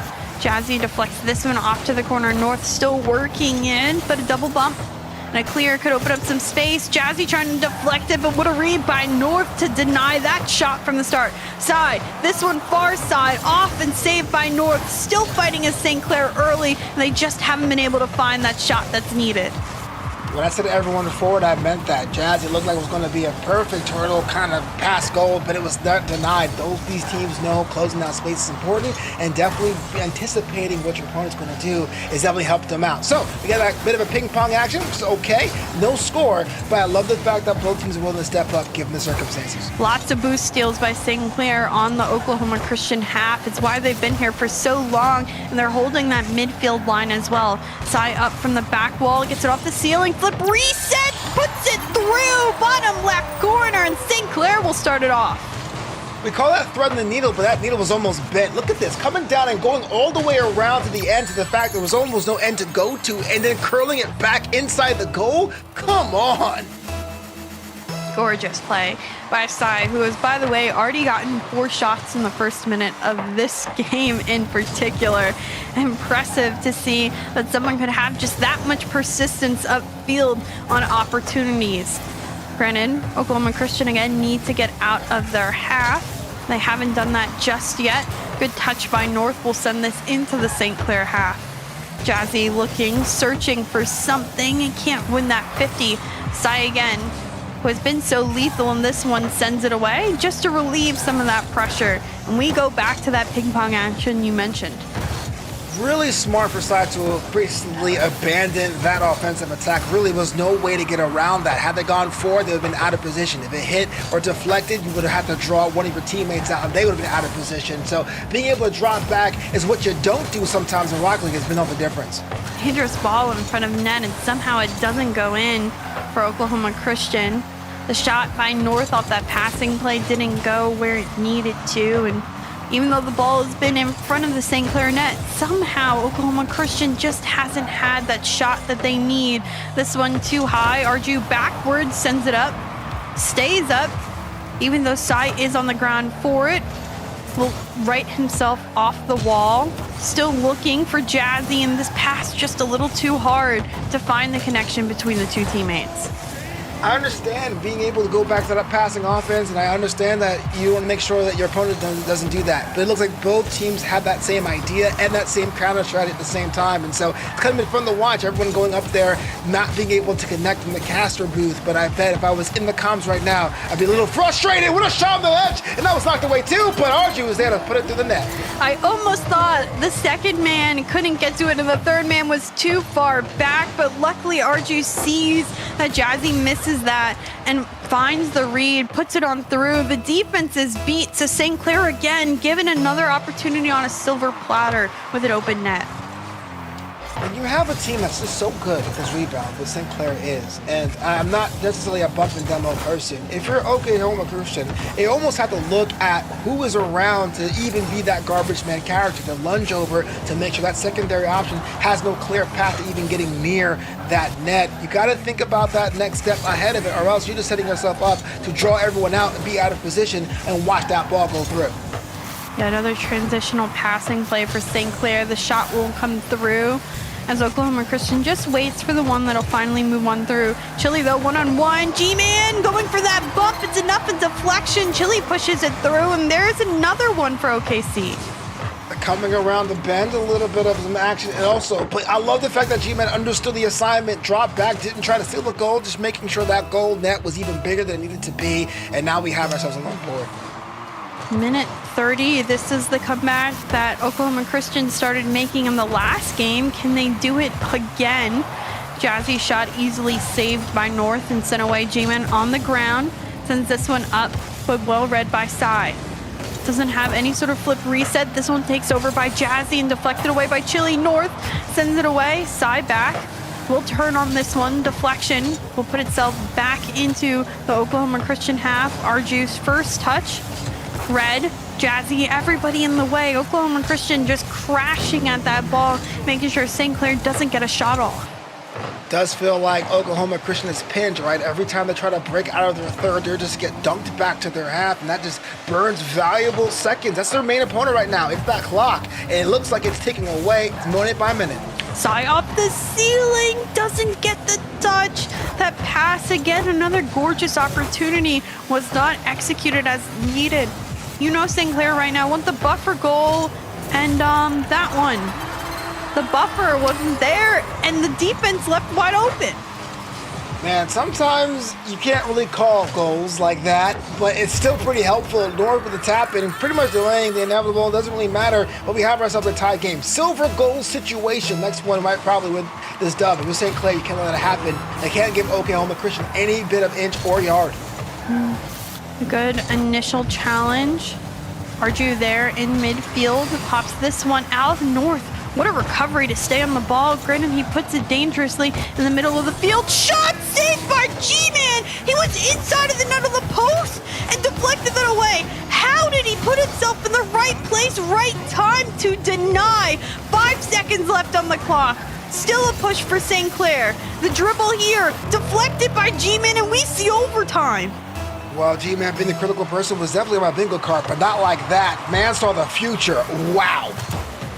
I'm shocked, and that puts that much more tension in this overtime. Arju, the second effort in Chili to deny. Chili off the ceiling. Understand St. Clair likes to put it in the air, and side does beat too.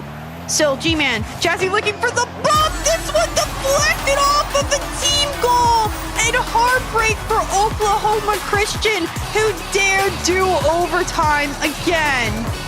I can't blame her for this one because you saw him on the right side. Jazzy was coming up. They're trying to get that off of the situation, but wow, a little bit of post rattle and daddle, and we have ourselves a series dub for St. Clair. GG's, everybody.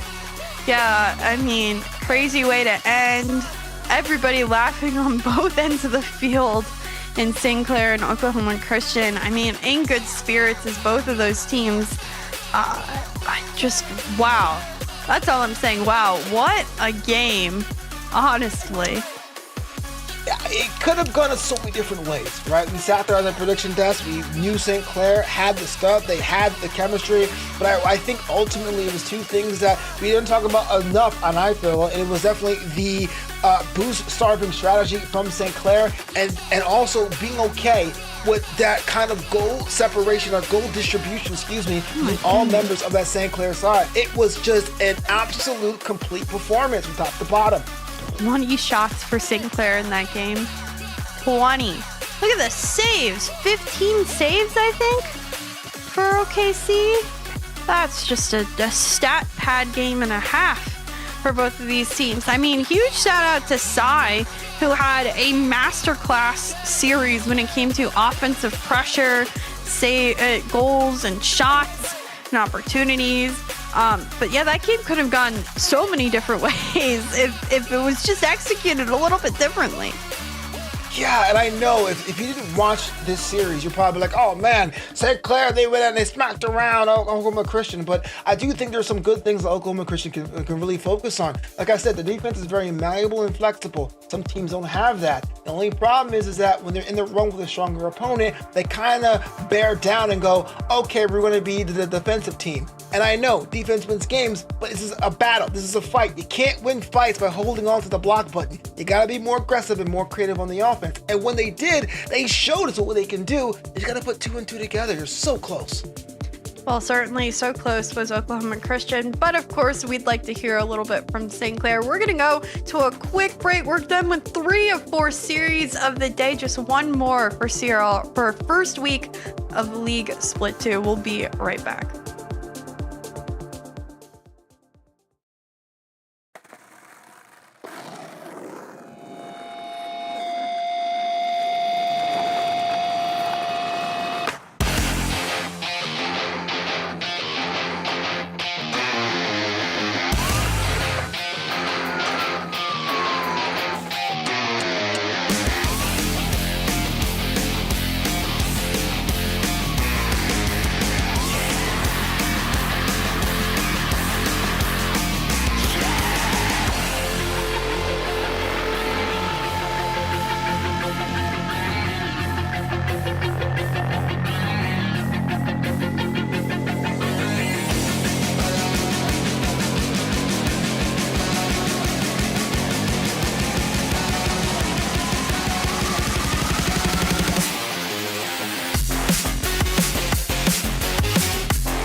comes from nowhere, makes you wonder if you lost control,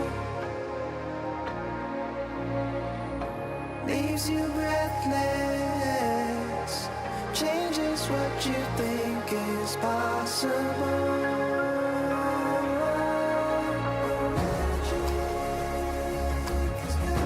Got me too. Brought me to you. It's got you too. Your magic's true. Your magic's true.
Hello, welcome back, everybody. It's another series down of CRL Fall League Play, split number 2, and it's another 3-1 and another interview. Therefore, I'm Data Taco, and with me is Jazzy. After another victory, your first of split number 2, how's the gang feeling? We feel very good. Very excited to play again. Especially since it was a short break, we can just take the momentum we got at the end of the split 1 into split 2. So it was very good feeling today so far. Yeah, and being able to speak to that, I mean, just even focusing on that series, this is yet another one so far, a pattern that we've seen emerge within Split 2, where we have the games kind of shift dramatically. First 2 games, you guys were 11-1 in goals, and then it went to 7-7. How hard do you feel like in this semester of CRL is it to close series out at the current competition level? The current competition level is insanely high. Like, this has been the most XCR season we've ever been in. So closing out games is always tough, but you just log in properly and just get the job done. We're able to do it, fortunately. And even speaking to that, I mean, we were trying to watch you close that game out on Neo Tokyo, but one thing I love about you guys is that you guys are pre-jumping each other and going for like really ridiculous plays. I mean, how do you build that into your strategy, even when you're trying to play such a competitive game? I think being creative and just having fun on the field is like one of the most important parts about esports in general, just to keep the mentality high, have fun, don't get too cramped up in the game, basically. So just having the flexibility and creativity to go for these kind of plays, which are very fun to do, right? Like these pre-jump plays are the most fun thing in Rocket League, I think. So just doing that just helps us elevate our gameplay as well.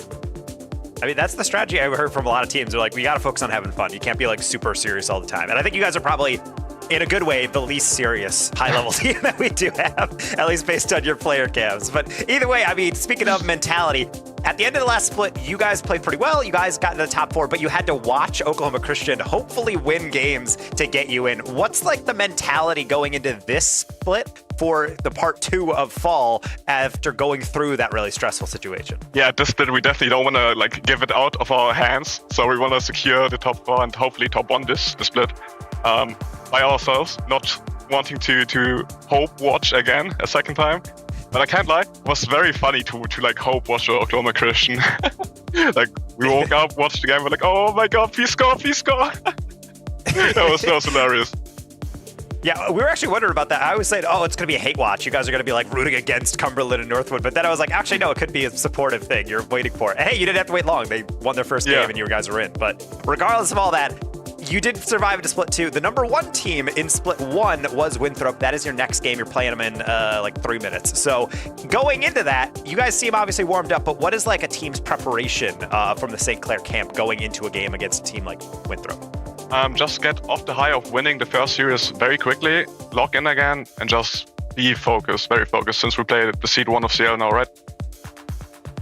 Yeah, and obviously this is a chance for you to actually be able to lock in that first place. I guess technically you are tied with a lot of other teams in that role, but this is a chance to be able to launch yourself ahead with that doubleheader. So we'll let you get to it. Any of the last words, shout outs you want to give before we let you get back to your preparation? Thanks to Chris and Sean for being there. Thanks to my teammates for being awesome. Thanks to our coaches, our sub, great people. just sliding into the background of your cam. All right, well, vibes seem to be high. Best of luck in your next series. I'll let you get back to it. Thank you. And so obviously, yeah, as we hear from them, it seems like they're all good, and I do like that approach. They seem like they're having fun, and it was fun to watch them. I get it. I get it, Jazzy. I get it. Okay, whatever. No shout-outs, nothing. What? I feel that. You want a shout-out, buddy? You're not in the room. You're not touching a controller. Get out of here. Bro thinks you're the team, bro. But I got the jersey. No, I'm kidding. Either way, no, like you mentioned, I mean, this is a team that since its inception really has kind of been a vibes-heavy team. You see it from the players. You see it from the coaching staff. So much of what makes them work is based on their mood. And that could be a good thing. That could be a bad thing. But what you'll always see from St. Clair whenever they're on camera is that they're always smiling, they're always laughing, they're legitimately enjoying the game, which is really nice to see, not just in Rocket League, but just within the competitive space in general for CRL, is like a team that is enjoying themselves. And to see how well they were able to take care of business, I mean, my God, Chicks, of those first 2 games, the amount of goals, unbelievable. Yeah, I will say, sorry, I have to laugh at myself. We normally don't get those player cams, or our own cams on. But yeah, St. Clair was just on a roll when it came to scoring and figuring out how to score. They were also unstoppable on kickoffs. Like I haven't seen a team so many times win kickoffs consistently speaking. So the fact is they were just in complete control. And of course that control maybe loosened in how fiercely they were playing and maybe fooling around a little more, or just in the fact that it's really hard to be consistent in even a best of 5, let alone as it is 3 games over a time. I think St. Clair is a really strong team. I do think they give a lot of creativity in their passing plays and their aerials. It's something that they really focus on pushing and forcing as much as possible. They don't go with what they're given. They do their best to create things on their own. Yeah, Taco, if I remember correctly, was it St. Clair versus Northwood where Northwood got like 20,000 kickoff goals in a row? It was indeed. Yeah, they started that game. They got 4, I think, and we cut to St. Clair. And in my mind, I'm like, oh, they got to be so tilted. And they're just like busted out laughing. They're all looking at each other like, this is so stupid. We even talked to Arju before his interview later on, and he was like, no, that was pure brain rot. He's like, that's how he defined it. He's like, that was just so stupid that we honestly couldn't even be tilted. Yeah, I mean, dude, that was, it's good to know that they took that strategy and is actually running with it. Either way, St. Clair are not done yet. They have another match to play. This time, y'all, it's against the best team in CRL. It's against Winthrop, who are trying to get their first win in the second split. And St. Clair, this is a mountain to climb. This is Garrett G, Percy, Ticarel. They had a incredible first split, and Navanta, they don't look like they want to stop.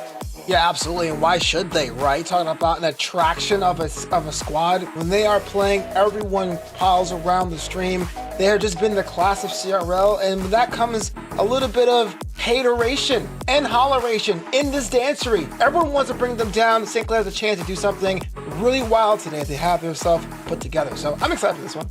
I mean, I think what I like about this, Chicksa, is that to me right now, it feels like St. Clair is playing well. The problem is that Winthrop kind of, and we were talking about it briefly the other day, where it might be a bit of a worry, but Winthrop do have that energy where, like, it doesn't matter how well you're playing, they will always make you play worse. And I am worried, Chicksa, that St. Clair might be getting that treatment when they get into this. Yeah, I don't want to say Winthrop's play is necessarily boring, but they're very fundamental based. They are consistent on how they play. They will put in the open goal, the easy passing play, while St. Clair is nearly the opposite. They do just about everything silly, everything in the air, everything crazy that they could to try to make a goal and make it that much more difficult for their opponent. Where I see things going wrong for St. Clair is that they, again, try to force too many of those aerial passing plays, the pre-jumps, that, Jazzy said in particular are his favorite. Well, that's fun and all, but pre-jumps don't necessarily always win you the game, especially if you do them excessively.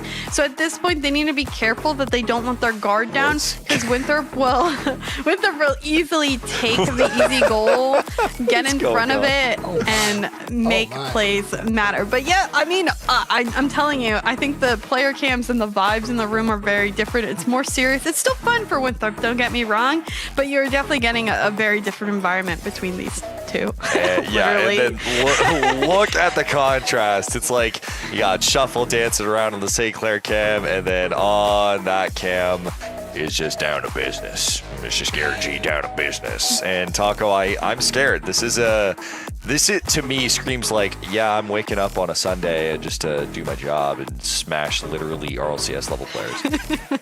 I mean, that's ultimately really what Winthrop has been trying to do. I agree with Chicks 100% that when you watch Winthrop play, they're not necessarily going to be hitting crazy highlights, but they're so good at the tiny things. You notice, like, man, this other team can barely clear the ball. Well, yeah, because Winthrop has been stealing their boost every single second. They've been getting tiny little bumps. They're getting 50s that keep the ball going. They rotate deep, but they never rotate back far enough whether they're out of the play. Everything really clicks for them. So while I don't think that we're in a scenario where I feel like a lot of people in the Twitch chat are just like, what, Garrett G and Percy and Ticarel, like, this is basically unfair. No, they're very susceptible. They can lose games. Obviously, we've seen that a decent amount. It's just that you need to play basically a flawless 5 minutes, and only so many teams, like a handful in this entire continent, can actually muster that. Yeah, in a season where it feels like almost every team is inconsistent in this league play because it's so strong, Winthrop are the exception. And with that, let's go to our analyst predictions. Chixa, where do you see this one going?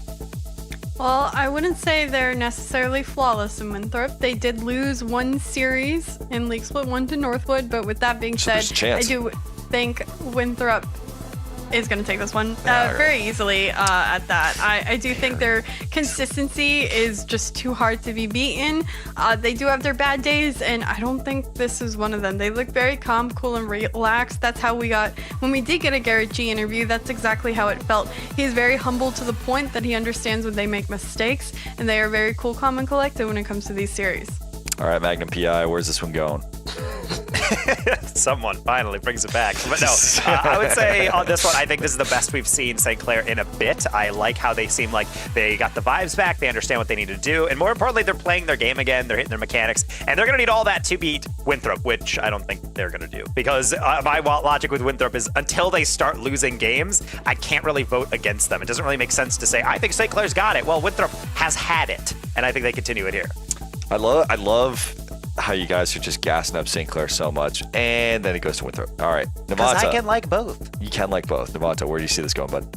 I think it's going to be a lot closer than a lot of people are giving them credit for, but ultimately it's Winthrop's series to lose. I mean, they're just top to bottom so good on paper and in practice. We're not just making stuff up. So until someone really upset the apple cart, got to give them the dub. And in my heart, right, and this was such a struggle because it's like, okay, do I use my brain, right, which of course Winthrop wins, or do I use my heart in the heart of the cards and really just go with St. Clair all the way? And I'm going to. It's going to be St. Clair for the win. They're going to be able to take it against Garrett, who world champions, who? No, I'm kidding. But no, I'm very happy, and I hope that with how St. Clair is playing right now, there is a chance. It's a small one, but there is a chance. And so with that, this is our prediction. I could have tried to also game it and go for like the curse, right? Just predict Winthrop, but then actually St. Clair wins because we sweep the desk. However, I didn't want to do that because I'm a man of my word. So it's going to be a 3 for Winthrop, 1 for St. Clair. Are St. Clair up to the task? We are about to find out. The match is ready, but for Winthrop, they are the dragon, and St. Clair are looking to take them down. It's the second match for St. Clair's doubleheader, the last match of the night. Let's get down to the pitch. Oh man, I wish I had faith in St. Clair myself. The Sep does in that squad, but there's a chance for them to really do something on the grand stage. This day we're in a split 2, and we're at our main event. No bounds in the booth with the smartest man of all, CRL, the Danger Taco. You're gassing me up a lot, but also I want both of us to be able to gas up both these teams, because even though a lot of the desk is saying Winthrop is not to be denied, they have played so well, St. Clair is a spring champion. Winthrop was not in the environment there, but we had a lot of other incredibly strong teams that were honestly the favorites over St. Clair, and yet they were still able to pull it out. Last time they played, it was a 1-3 loss for St. Clair. They're hoping to do a little bit better this time around. Yeah, I'm with you 100%. Like, I really can't be understated about the idea of Garrett just being in CRL, because it's kind of been an attraction for people who may have been lapsed with the game, so you're definitely going to get yourself a top-tier contest, but St. Clair has all the tools, and we saw that just moments ago, to really do something really special here today. And especially one thing I want everyone to pay attention to is St. Clair's boost totals. The thing I called out on the desk before is exactly what I think Winthrop is best at, probably better than anyone else's boost control. They make sure you look sloppy and really rough around the edges on defense, because you are basically forced to make save after save after save with basically 2 pads the only thing in your tank. Oh man, I've been there. All it got's 14 in the dream, man. I totally understand where that's coming from, but resourcefulness is the name of the game. Something St. Clair has used and applied even just not last series, and let's see if they have that here. But Jazzy, going back to what worked for them before, that wall crawling aspect, being able to distribute that ball is really being there all in the play early. And that is called taking your opportunities. Look inside, the brutal fake on T-Corral, and he knows exactly what to do. Jazzy, go headhunt, I'll do the rest. Oh my goodness, talking about having a tag team party, we'll do the dirt work, that's sturdy than I can imagine. It was definitely a critical bust right there at the goal line. Oh, and then at the kickoff, that's a design play. It failed against Oklahoma Christian, but that's exactly how you want to program it. Send the first player up, pivot a little bit to the left, and then the cheat up man takes the kickoff, and it redirects directly into that player, almost into the goal. If that went in, that would have been a howler, but either way, St. Clair, they look energized right now. They're the ones really taking it to Winthrop. Look at them really forge forward and get all these different aggro kind of challenges coming through.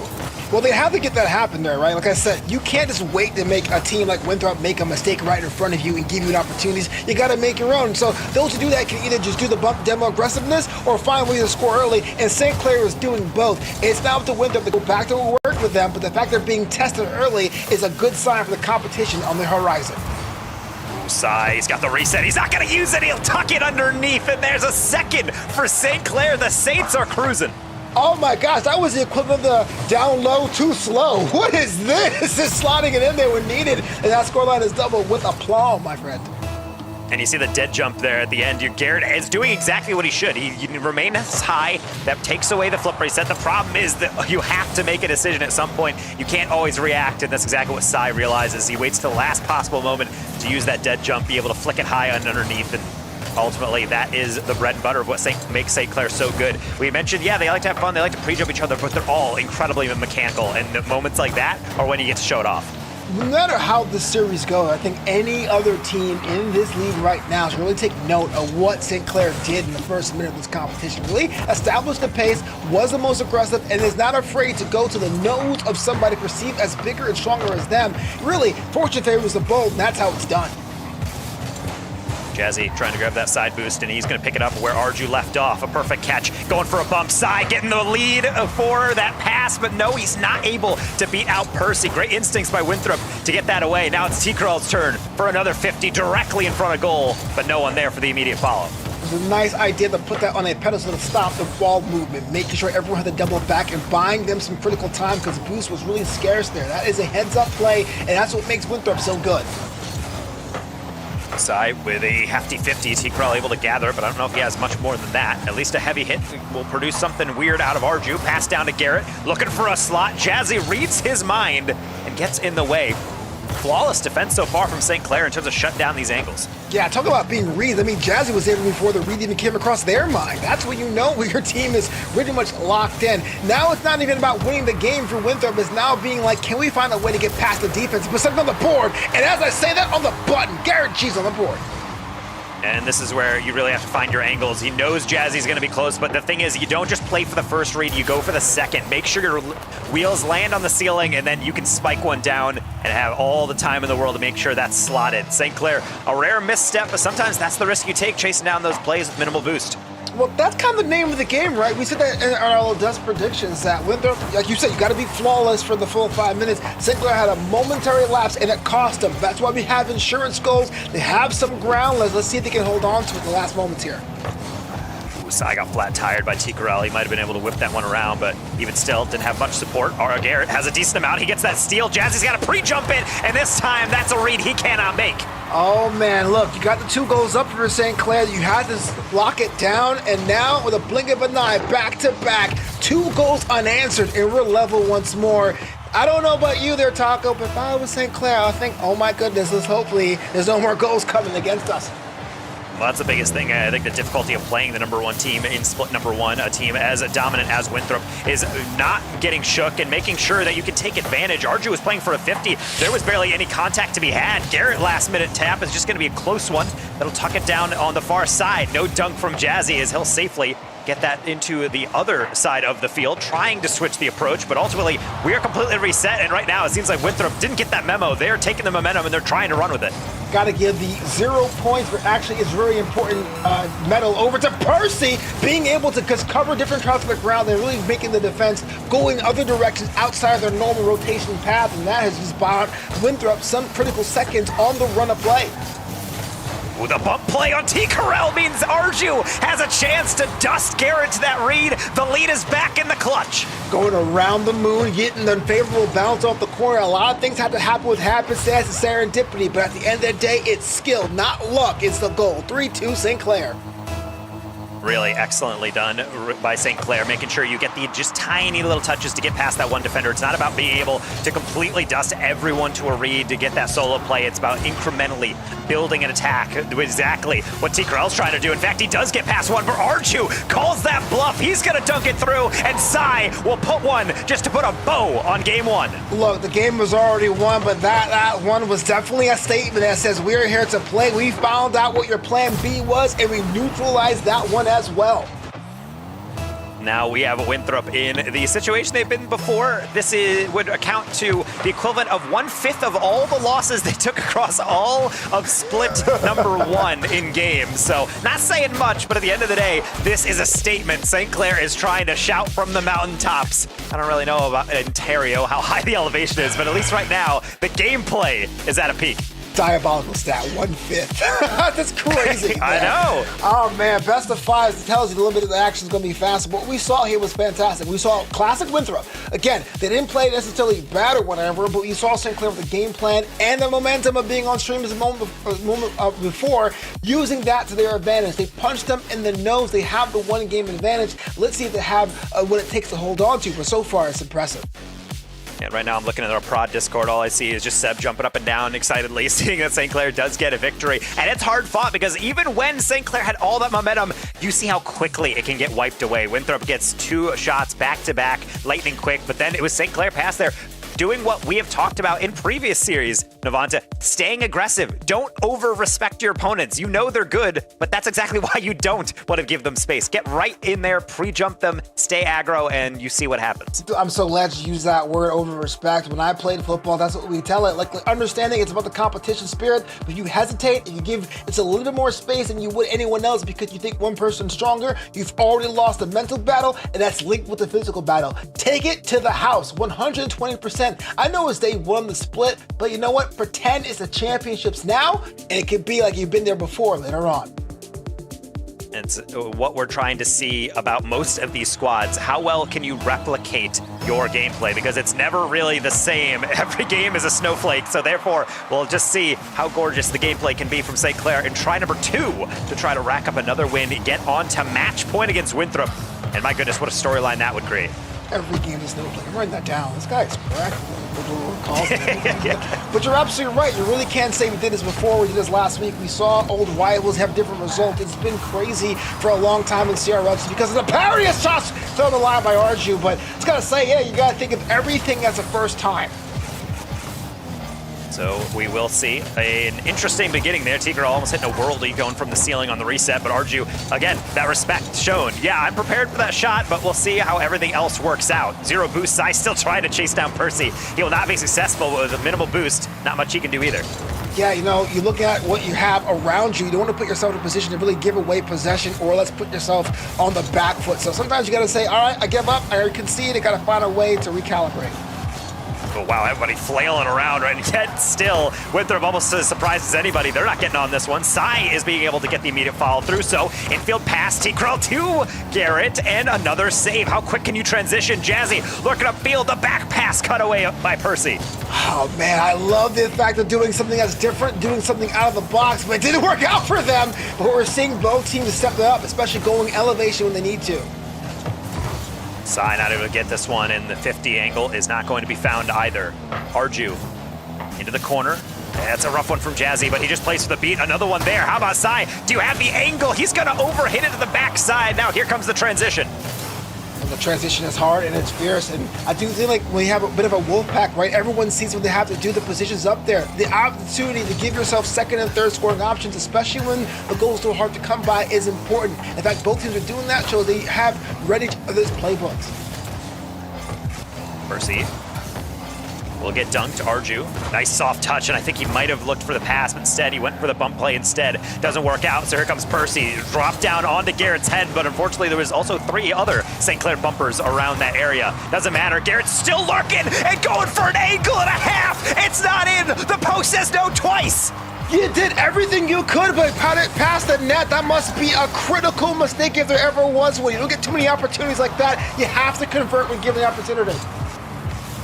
Sai, the only one with boost, is going to use it to maximal efficiency, gets the 50, and now everything resets. Percy, back wall, heavy deflection for T to try to rescue. Maybe a sidewall skim in his future, but not with that level of velocity. Jazz is going to have absolutely no problem as I think everyone just takes a deep breath and we all refocus. Hey, refocus is definitely important because you have an idea of what you need to do. Everyone's going back and forth. It's ping-ponging everywhere, so it comes down to who's able to control the new pace of play moving forward.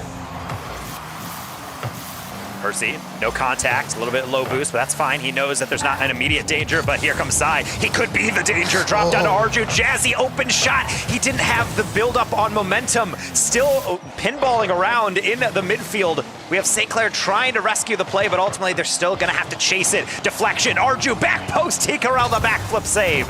Oh, that was almost impossible, right? They took like a whole mountain of Winthrop players just hanging out of the goal, making sure that that's going to be one that's going to convert. And so I understand if you're St. Clair, frustration setting in, but the last thing you want to do is get reckless with your possession. Arju's got to turn on this one, and he's going to be a little bit late. Percy knew that one, so did T. That's why you're there immediately on that read. But now here comes the outlet pass over to Arju. Garrett, initial read, out of boost. T-Crawl, he's the only one with resources. Arju's headhunting. That might just find its way in. The last second save, but not for the follow. Oh man, I had my head down to my scorecard saying that was going to be a save, but just like that, resiliency and sticking with the play, make sure that's a goal. We finally have our first goal of the game. Arju became T-Crawl's hat right there. He just sat on top of that car and said, well, you can't jump off. You're going to just have to watch that go across your goal mouth. Excellently done by St. Clair, and they're not done yet. At least if Arju is any indication, off the ceiling, gets a dunk, and Sai with a follow-through will knock it back into the midfield again. Look, I understand we always say a minute in Rocket League with a one-goal lead is not much of an advantage or a long time to maintain that lead, but St. Clair really has the opportunity here to put themselves in a favorable position to walk away with the series dub. All they have to do is keep their focus up. And it's careful and stuff like this. You don't just want to rocket these clears as far away as possible. Notice how St. Clair is touching the reads softly into the corner, and even if it's not immediate clear, it's something they can still control. Speaking of Jazzy, that's control and a half. The air dribble pass one, the 50 pass another, and how about he just keeps on chugging and lets Arju take over. Oh, we are running out of time there. If you're Winthrop, what is going on here? But you got to make sure that you don't just hang back for too long because you don't have much rope. Arju, excellent read, keeping that momentum, and now Sai, he's the one with all the boost and the control. T with the save, Arju, another follow-through. St. Clair, what is up? You don't need to have a whole lot of goals. You need to have goals at critical times. 12 seconds ago, making sure that is happening. Oh my goodness me, Winthrop has to go back and think about what went wrong. And right now, everything is going wrong for them. This potentially could be a series in which we have 3 players with blue tags and RLCS experience going down 0-2 against St. Clair, trying to start their split off right. This is a great step forward for their season, but you still got to close it out. This is an ideal way to start, though. Match point. Asai can't quite grab a highlight to end it. Well, who saw this? I know I didn't there, Taco. Call me a wrong notebook because right now St. Clair is just one step ahead and walk away with a surprise dub.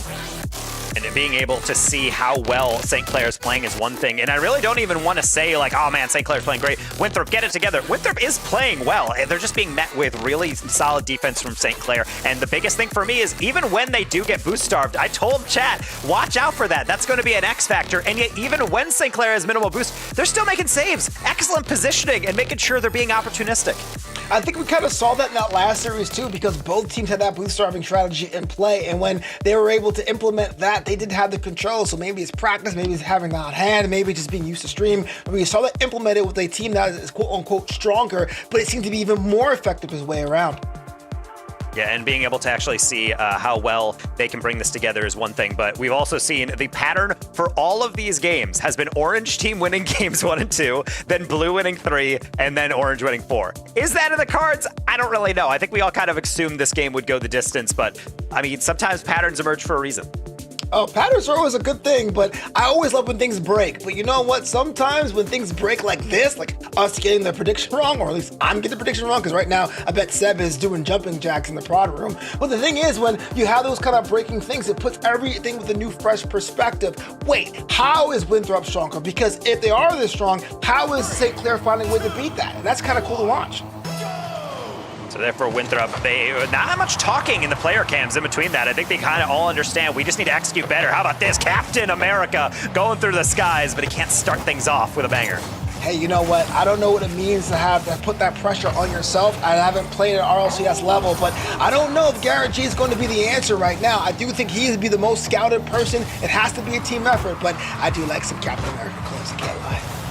That's got to be on target. I guess technically it was, though, bar save aside. That one wasn't going to trouble St. Clair too much. Arju, nice touch, and now he's got Percy on the back pedal. Flip reset, Jazzy into his bumper. Percy, well timed to get that one away. Well, let me ask you a question there, Taco. If you're Winthrop right now, do you think they'll be pressing just to get a win on it? Because you don't want to get swept, right? Day 1 and split 2, right?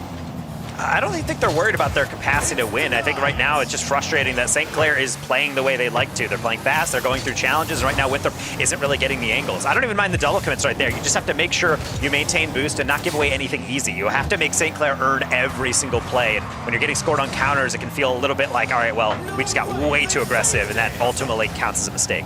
Yeah, the mistakes are definitely not. What a shot there by Percy. Didn't think it was going to be inside at all. The sidebar was going to catch that one, but that's the first goal of the game. Honestly, I thought Jazzy was going to tag him with the demo, so good job by Percy being able to put that one to the corner, then immediately sidestep it with a little bit of a break check. But still, even if you have a lead blocker, it does not mean anything in regard to actually scoring. Good job to put that top shelf to leave no doubt. If they had a cheat up, that well could have been number 2. Jazzy says, absolutely not. Let's just send that one away. Yeah, that's super critical that everyone kind of put themselves in the position to make sure that would be a second one. But yeah, still one goal again. But as I say that, lead is no lead no more, Taco. What? And I love this from Sai. Puts that one in the sidewall and then realizes, hey, Tikarel, you're not half flipping back. I don't know if you have boost. You know what? Let's go for the ground pinch. Really well timed, but even harder to make sure you're angling that far enough away from that near side. Really good job, and it shows Winthrop there's 0 times where you can take your eye off the ball. You know, we talk about the different ways of approaching the net, the different ways. The credit strategy bar down. That was knocked away. It was almost going to go another one. But yeah, a pinch down is something that doesn't happen so often that statistically, I would say that most teams don't look for it. But it could be effective in certain situations like we just saw right there. That's a lot of St. Clair aggression, which means Garrett, he's in a 1v1. Sai, brave challenge. Percy following through with a 50 attempt. Arju sidesteps it again, and now St. Clair slowing it down out of necessity. They got to regain some semblance of possession, or at least positioning, to be able to make sure they can get these clears, and Sai will guarantee that they do. Yeah, possession has definitely been some of the untold situations about the games like this, but we understand about how long a team has the ball in hand, how long possession is actually working out for. It should be given a little bit of an advantage to St. Clair. Granted, 1-1 scoreline is not much of an advantage at all, but gotta give her credit for being able to slow down and play at the pace they would like. Arju, one of the most consistent flip resetters we have in CRL, and that's saying something, is able to kickstart this first attack. Jazzy slows it down, and maybe that's not the approach. Sai also wants that one back, and now Tikarel on his horse, trying to facilitate Percy. Nice shot, better save. Garrett with a follow through, looking for that back post. Arju says, let me get another stat. Well, I'm not sure what just happened there. It was like helter-skelter, kind of like pool shots and tag team friendship shots, but if that would have went in, I definitely would have made the highlight reel of the night. But I gotta say, when Winthrop goes wide, it does work for the advantage. That whole stacking on top of each other hasn't really worked out for them, and it's really a tactic that should be retired if not abandoned. 50, Garrett is not going to be able to get there first, but he will be able to get there on the deflection. That one will go down the line for Jazzy to catch. Another 50, Arju maybe trying to play around that 50 and has Jazzy waiting. Not a lot of boost, maybe doesn't need it. Fake underneath, deflection. There's a bump inside, open shot, and he will slot it. This right here is such a big brain play. Understand you're out of boost, but then still being a moving target to really box out anyone else and getting out the way for the shot on frame.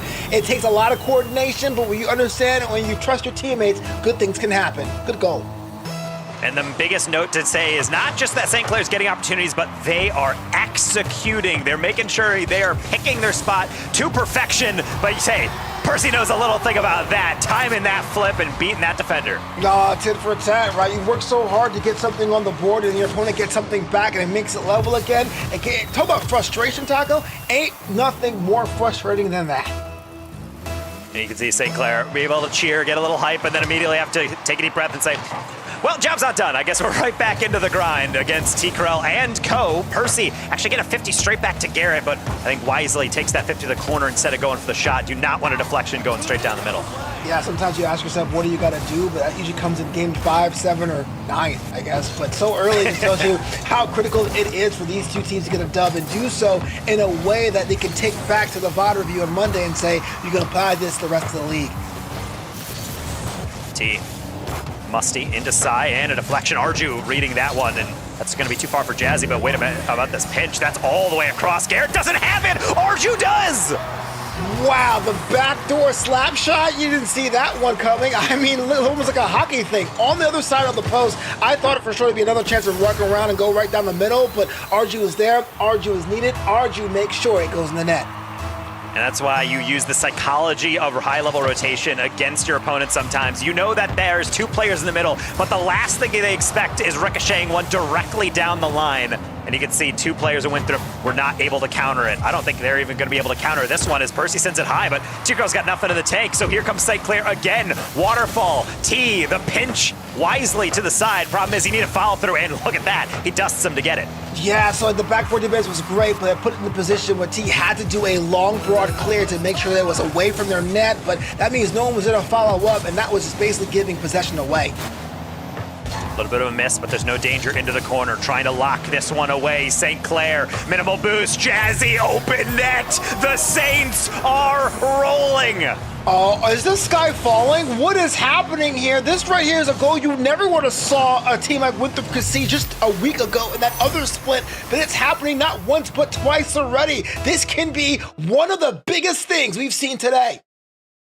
And the biggest thing we're also seeing is a mid-game pause, not because we want to give Winthrop a time to recover, but also because a player needs a little bit of a second. So lag or something going on with the controller. Either way, we will see something going down here as Garrett G has just lost connection. So I think we got our answer there. But he will be back in the lobby. We'll be able to finish this game up with not much time to play. I mean, 2-goal lead with 17 seconds to go. St. Clair looks phenomenal throughout this. I'm so impressed with being able to see how they've been able to manage Winthrop as they've adjusted to St. Clair game by game.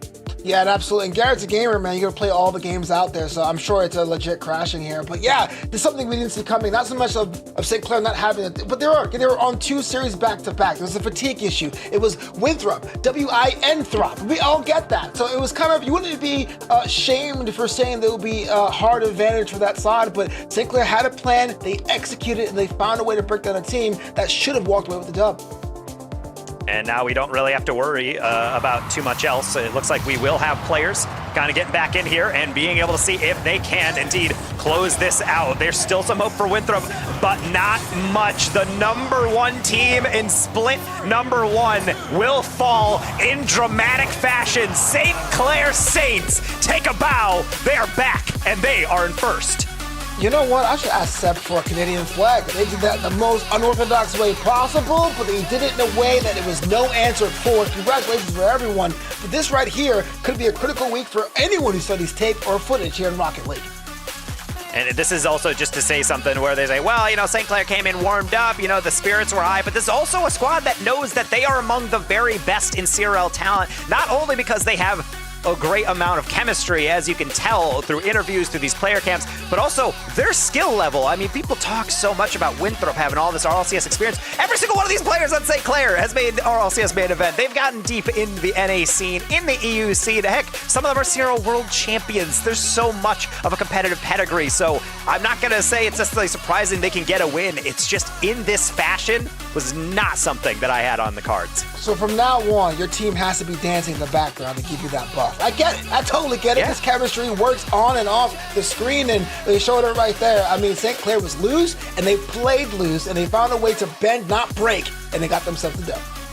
Yeah, and I'm glad you brought up the dancing, because ultimately that's what coaches should do. You have to point out what you're doing right, what you're doing wrong, and when things are going right, can you tango? Those are the things that really decide whether or not a team is going to be successful. Shuffleverse, he's got the moves. St. Clair, I mean, they got the gameplay. Look at these highlights. I mean, they're just taking them apart despite with their best efforts.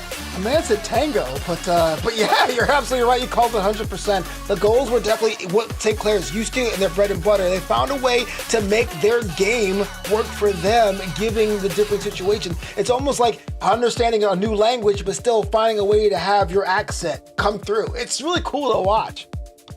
And being able to then just have that skill expression. I mean, we see why St. Clair's getting these goals, but they're just making sure they're right in Winthrop's face. Anytime they're given time, they're going for this kind of unorthodox approach. And I love that because it makes it, to use a term, a wild card. It kind of just throws a play at Winthrop where half the time you can see them kind of shaking their hands like, wait, hold on. I was not seeing that one coming, especially with that pinch across that Arju was able to slot in the back post. Plays like that are a bread and butter of St. Clair, and they throw it out at the weirdest times. It's no surprise this team won in spring, but they're trying to do it again in fall, trying to get it 2 straight semesters. I do think that long series are one thing, and it's very important, but when you sweep or get swept, you can learn a lot about what you're doing right in broad strokes and what you're doing not so right in broad strokes, and I think St. Clair has a lot to be proud of.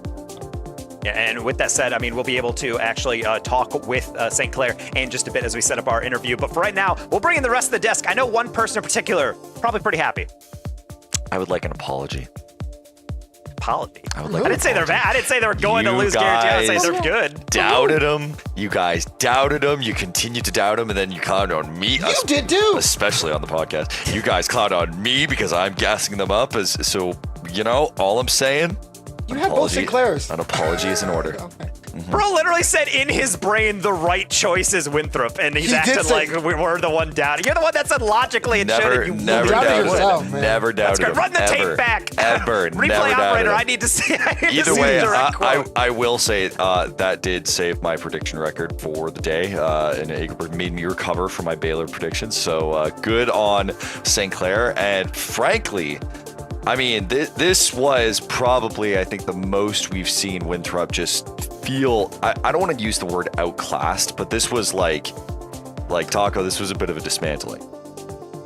I would say the biggest thing that I would say about this game was it was the first time I felt like Winthrop was not controlling the narrative of the game. It felt like a lot of times it's like Winthrop just throws stuff at you and you respond. It's like playing ping pong and they keep spiking it. You're not really able to serve it back. You just have to survive. Whereas St. Clair found a way to get that and then be able to condense that and make a composite gameplay that actually was bringing it to Winthrop. And I don't think Winthrop has ever been in that scenario. Scrims, tournaments, CRL League play, and otherwise. So I don't know if they really knew how to handle that. That's given them probably a lot to think about going into their future games this week. Yeah, I mean, Chicksa, that this kind of changes a bit of the narrative that we have, especially if this is the opening for the second split. If St. Clair is going up 2-0, they're beating the likes of Winthrop, which is very rare. That kind of blows the whole door wide open on the rest of the split. Yeah, I mean, I'm not surprised that we're seeing a different person at the top right now, or a different team at the top of the current split format. That's why there's 2 split. That's why there's so many opens. That's why there's the closed qualifier, and it gives teams an opportunity to redeem themselves. I think a lot of what this split 2 in particular was kind of showing us was redemption. That was the word. Teams like Concord in particular, who just didn't have the showing they wanted to and wanted that redemption, now have the opportunity. St. Clair, we've stated it so many times before, previous winners. Same thing with Concord. They have the opportunity for that redemption. They redeemed themselves here against Winthrop, who were the most controlled in split 1. But that's the matter of fact is it's no longer split 1. It's reality check time. We are in split 2. This is the one that matters most for our fall championship. You better play up to par, or else you being in the top 4 makes things significantly more difficult. Yeah, that's a good way to put it. This is a road to the fall championship, and all bets are off. All results are off. Essentially, you got to fight for every single win. And Navanta, I mean, Winthrop, kind of where do they go from here? They took a pretty hard L for this one. What's next for them? I mean, there's a lot of people that will sit there and say, look, we have the pressure of being one of the best teams in CRL. We have an 0-1 night the first day, but you got to go back to what worked with you. Go back to what brought you to the dance, right? Anyone can lose, or anyone can be on the wrong end of a series. Don't change anything too critically. But I will say this, if you get swept the way you did, that is something that's not working on maybe a chemistry side of things, or maybe just a time to hang out with your other players, sort of thing. So I would say go back to work with you. Don't make any drastic changes, but take stock in what you need to do to improve your chemistry to make sure you trust your teammates moving forward. Well, I'm actually so jealous for this Chicksa, but we do, in fact, have our interview. It will be Arju. I don't know why I was thinking of someone else. It's going to be Arju. Chicksa, take it away. My goodness. Hello, Arju. I believe I've already interviewed you here before, but that's a good thing. That means you guys are winning because only the winners get the interview. Talk me through that series. You pulled off a stunner. I say stunner because you swept Winthrop, who was the #1 place in the league split one we have. What was the team like? I know you guys were all silly. You were dancing beforehand.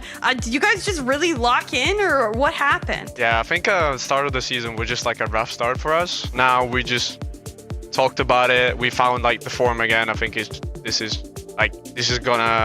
how the league play is gonna look the second split, because we're playing really good. We're confident. I don't think anyone can beat us.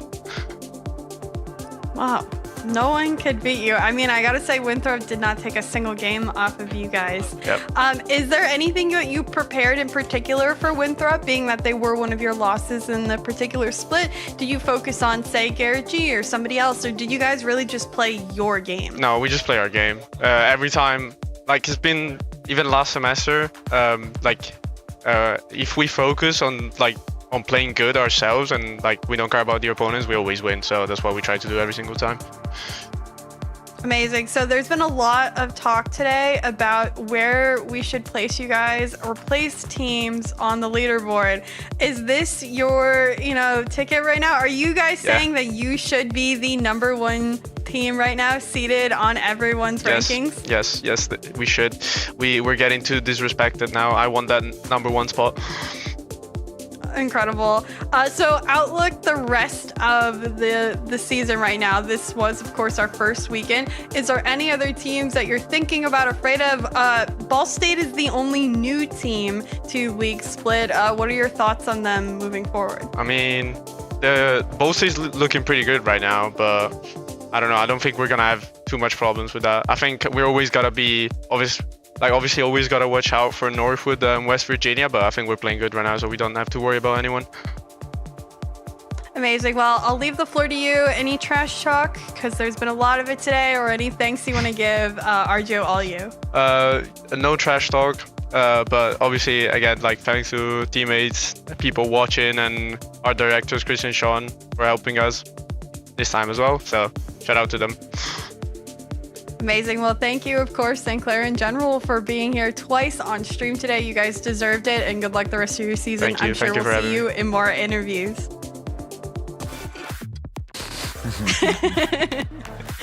Clair. I'm so happy, Clair. dude. This is great. Now it's going to make my ranking particularly difficult, and I'm down for some very hard discussions. But I think this is such an interesting result to open up this split, Taco. Yeah, and being able to watch Devontae's reactions as some of these games are not resulting in goals. We see funny stuff like that, like Archie just sitting on top of Tikarel. But ultimately, you could say, it looked a little scrappy. I mean, there wasn't too many ridiculous highlights, but it's just St. Clair playing really good ball. I mean, Winthrop just didn't have an answer at a certain point, and that's why I think this is kind of the first time we've ever seen Winthrop really nervy. I don't think they knew how to progress sometimes, and that's a really scary place to be in. But if any team was going to do it, why not the most recent semester champions we've had? Yeah, and I think this is, probably the best thing we could say is that this is the closest form we've seen of St. Clair since that previous, semester that we had Navanta. This is probably the best we've seen them since they won that championship. Beforehand, we thought, okay, the level has gotten too high. It's going to be much more mixed. It's not going to be a dominant road, but I think we can emphatically say they are back. Yeah, talk about momentum all day today, and there's some teams on upward trajectories. You go, okay, when's the bomb going to fall out? When are they going to come back to earth? When is going to be the giant tripping over their own shoes? But this may be just a whole new gear for that squad, and I'm here for that. You see that cool, calm, and confidence? We want the #1 spot, and you need that mentality if you want to actually take it from a team like Winthrop, and they did today. So props to them. I mean, Arju saying that nobody can beat us goes quite hard. Either way, I'm incredibly excited for what happens, and I'm trying to keep it cool. I'm trying to put the bias aside right now. So no, I'm just. Are you though?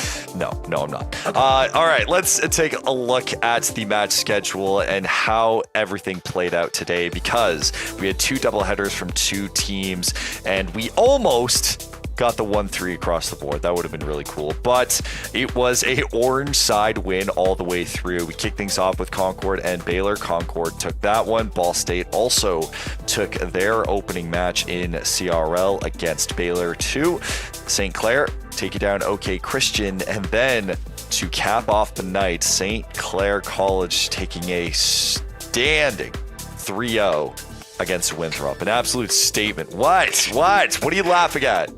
The emphasis is hilarious, is all. This is one of the most important results we've probably seen for a while. Okay. So relax. Okay, give me a break. No hate. I'll appreciate Listen, it. I don't get to celebrate too often. So let's take a look at the league play standings, because we have matches that have been played for our opening week. And outside of St. Clair being number one, Ball State, also Concord getting a win themselves, and then Baylor, unfortunately, starting off Taco with a solid 0-2. I'm not sure how I'm feeling about it at the moment.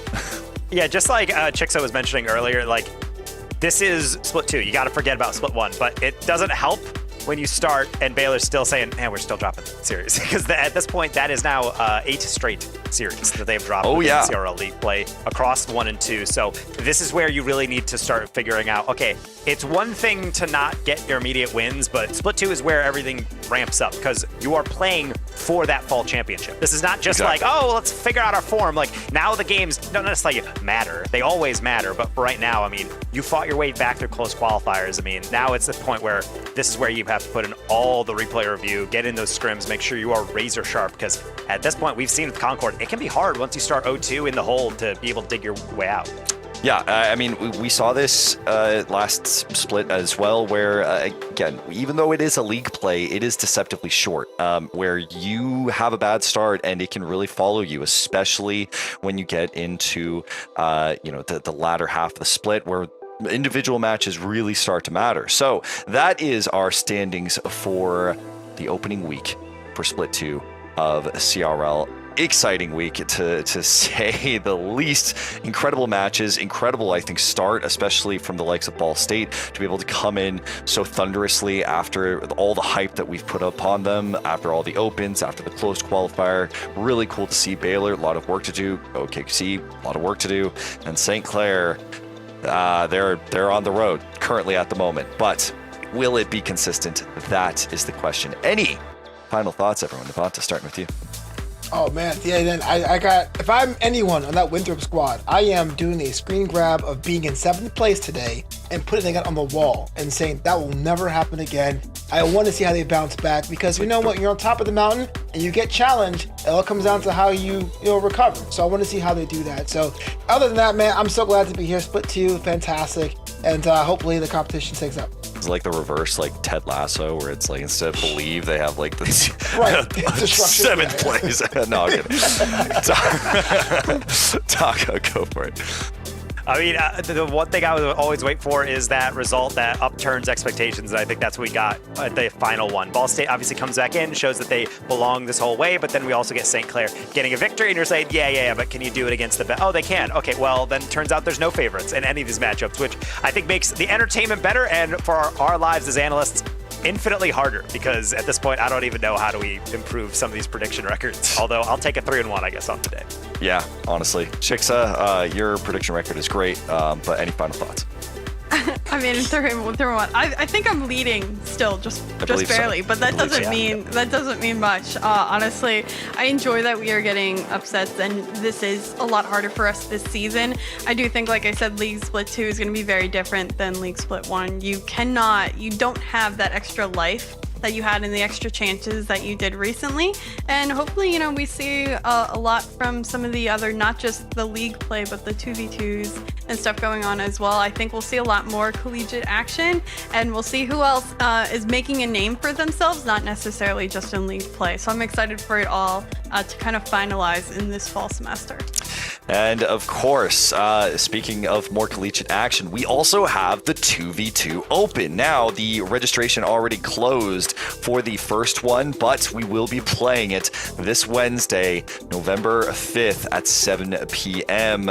But you can still register if you're a college student, of course, for the second 2v2, which will be going off on November 12th. I'm really excited to see this because I think, unlike RLCS, there are times in a lot of colleges where you have just two really, really strong players, and having a outlet for them to compete into, it might actually change up things. It might, you might get a better perspective on what schools, if it was just a 2v2, could actually really pop off. And I think we're going to see that this Wednesday. Very excited to see this. As for us, that is it for the night. Now, next week, we're going to be having a double header, which means we're going to be up Saturday and Sunday to bring you some of the best collegiate esports or Rocket League in the world, and it is going to be a banger. At the same time, still 1 p.m. Eastern, but Saturday and Sunday. Taco, I'm quite excited for that. I think this should be great. Back to back. Yeah, it should be great. I mean, that's exactly how CRL should be. It should just be every single night on your TV, on your mobile phone, whatever. So, yeah, ideally getting as much CRL action as possible. But it's also because we have to maybe cinch up the semester a little bit because, we're running out of time. Students are doing midterms. They're ready up for finals a little bit. We got to get that in. So you guys get double the action, and the players get to have a whole weekend full of just sweating. Yeah, we've all been to school. You really want that time to be able to study. So get all the CRL stuff out of the way.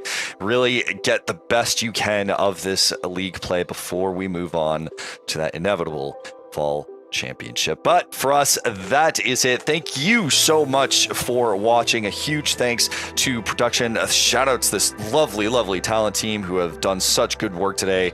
And again, we love that you watch this. We love that you watch and appreciate and continue to care for CRL, because there's nothing else like it in the space. So thank you.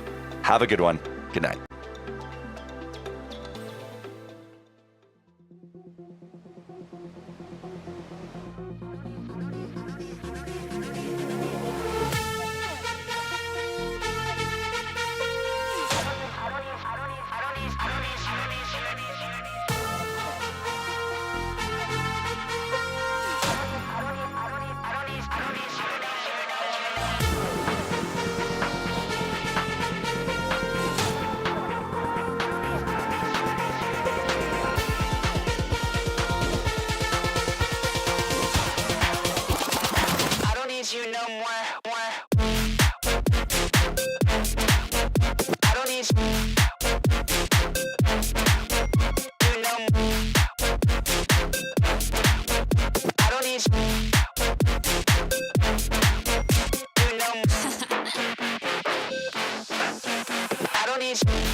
said.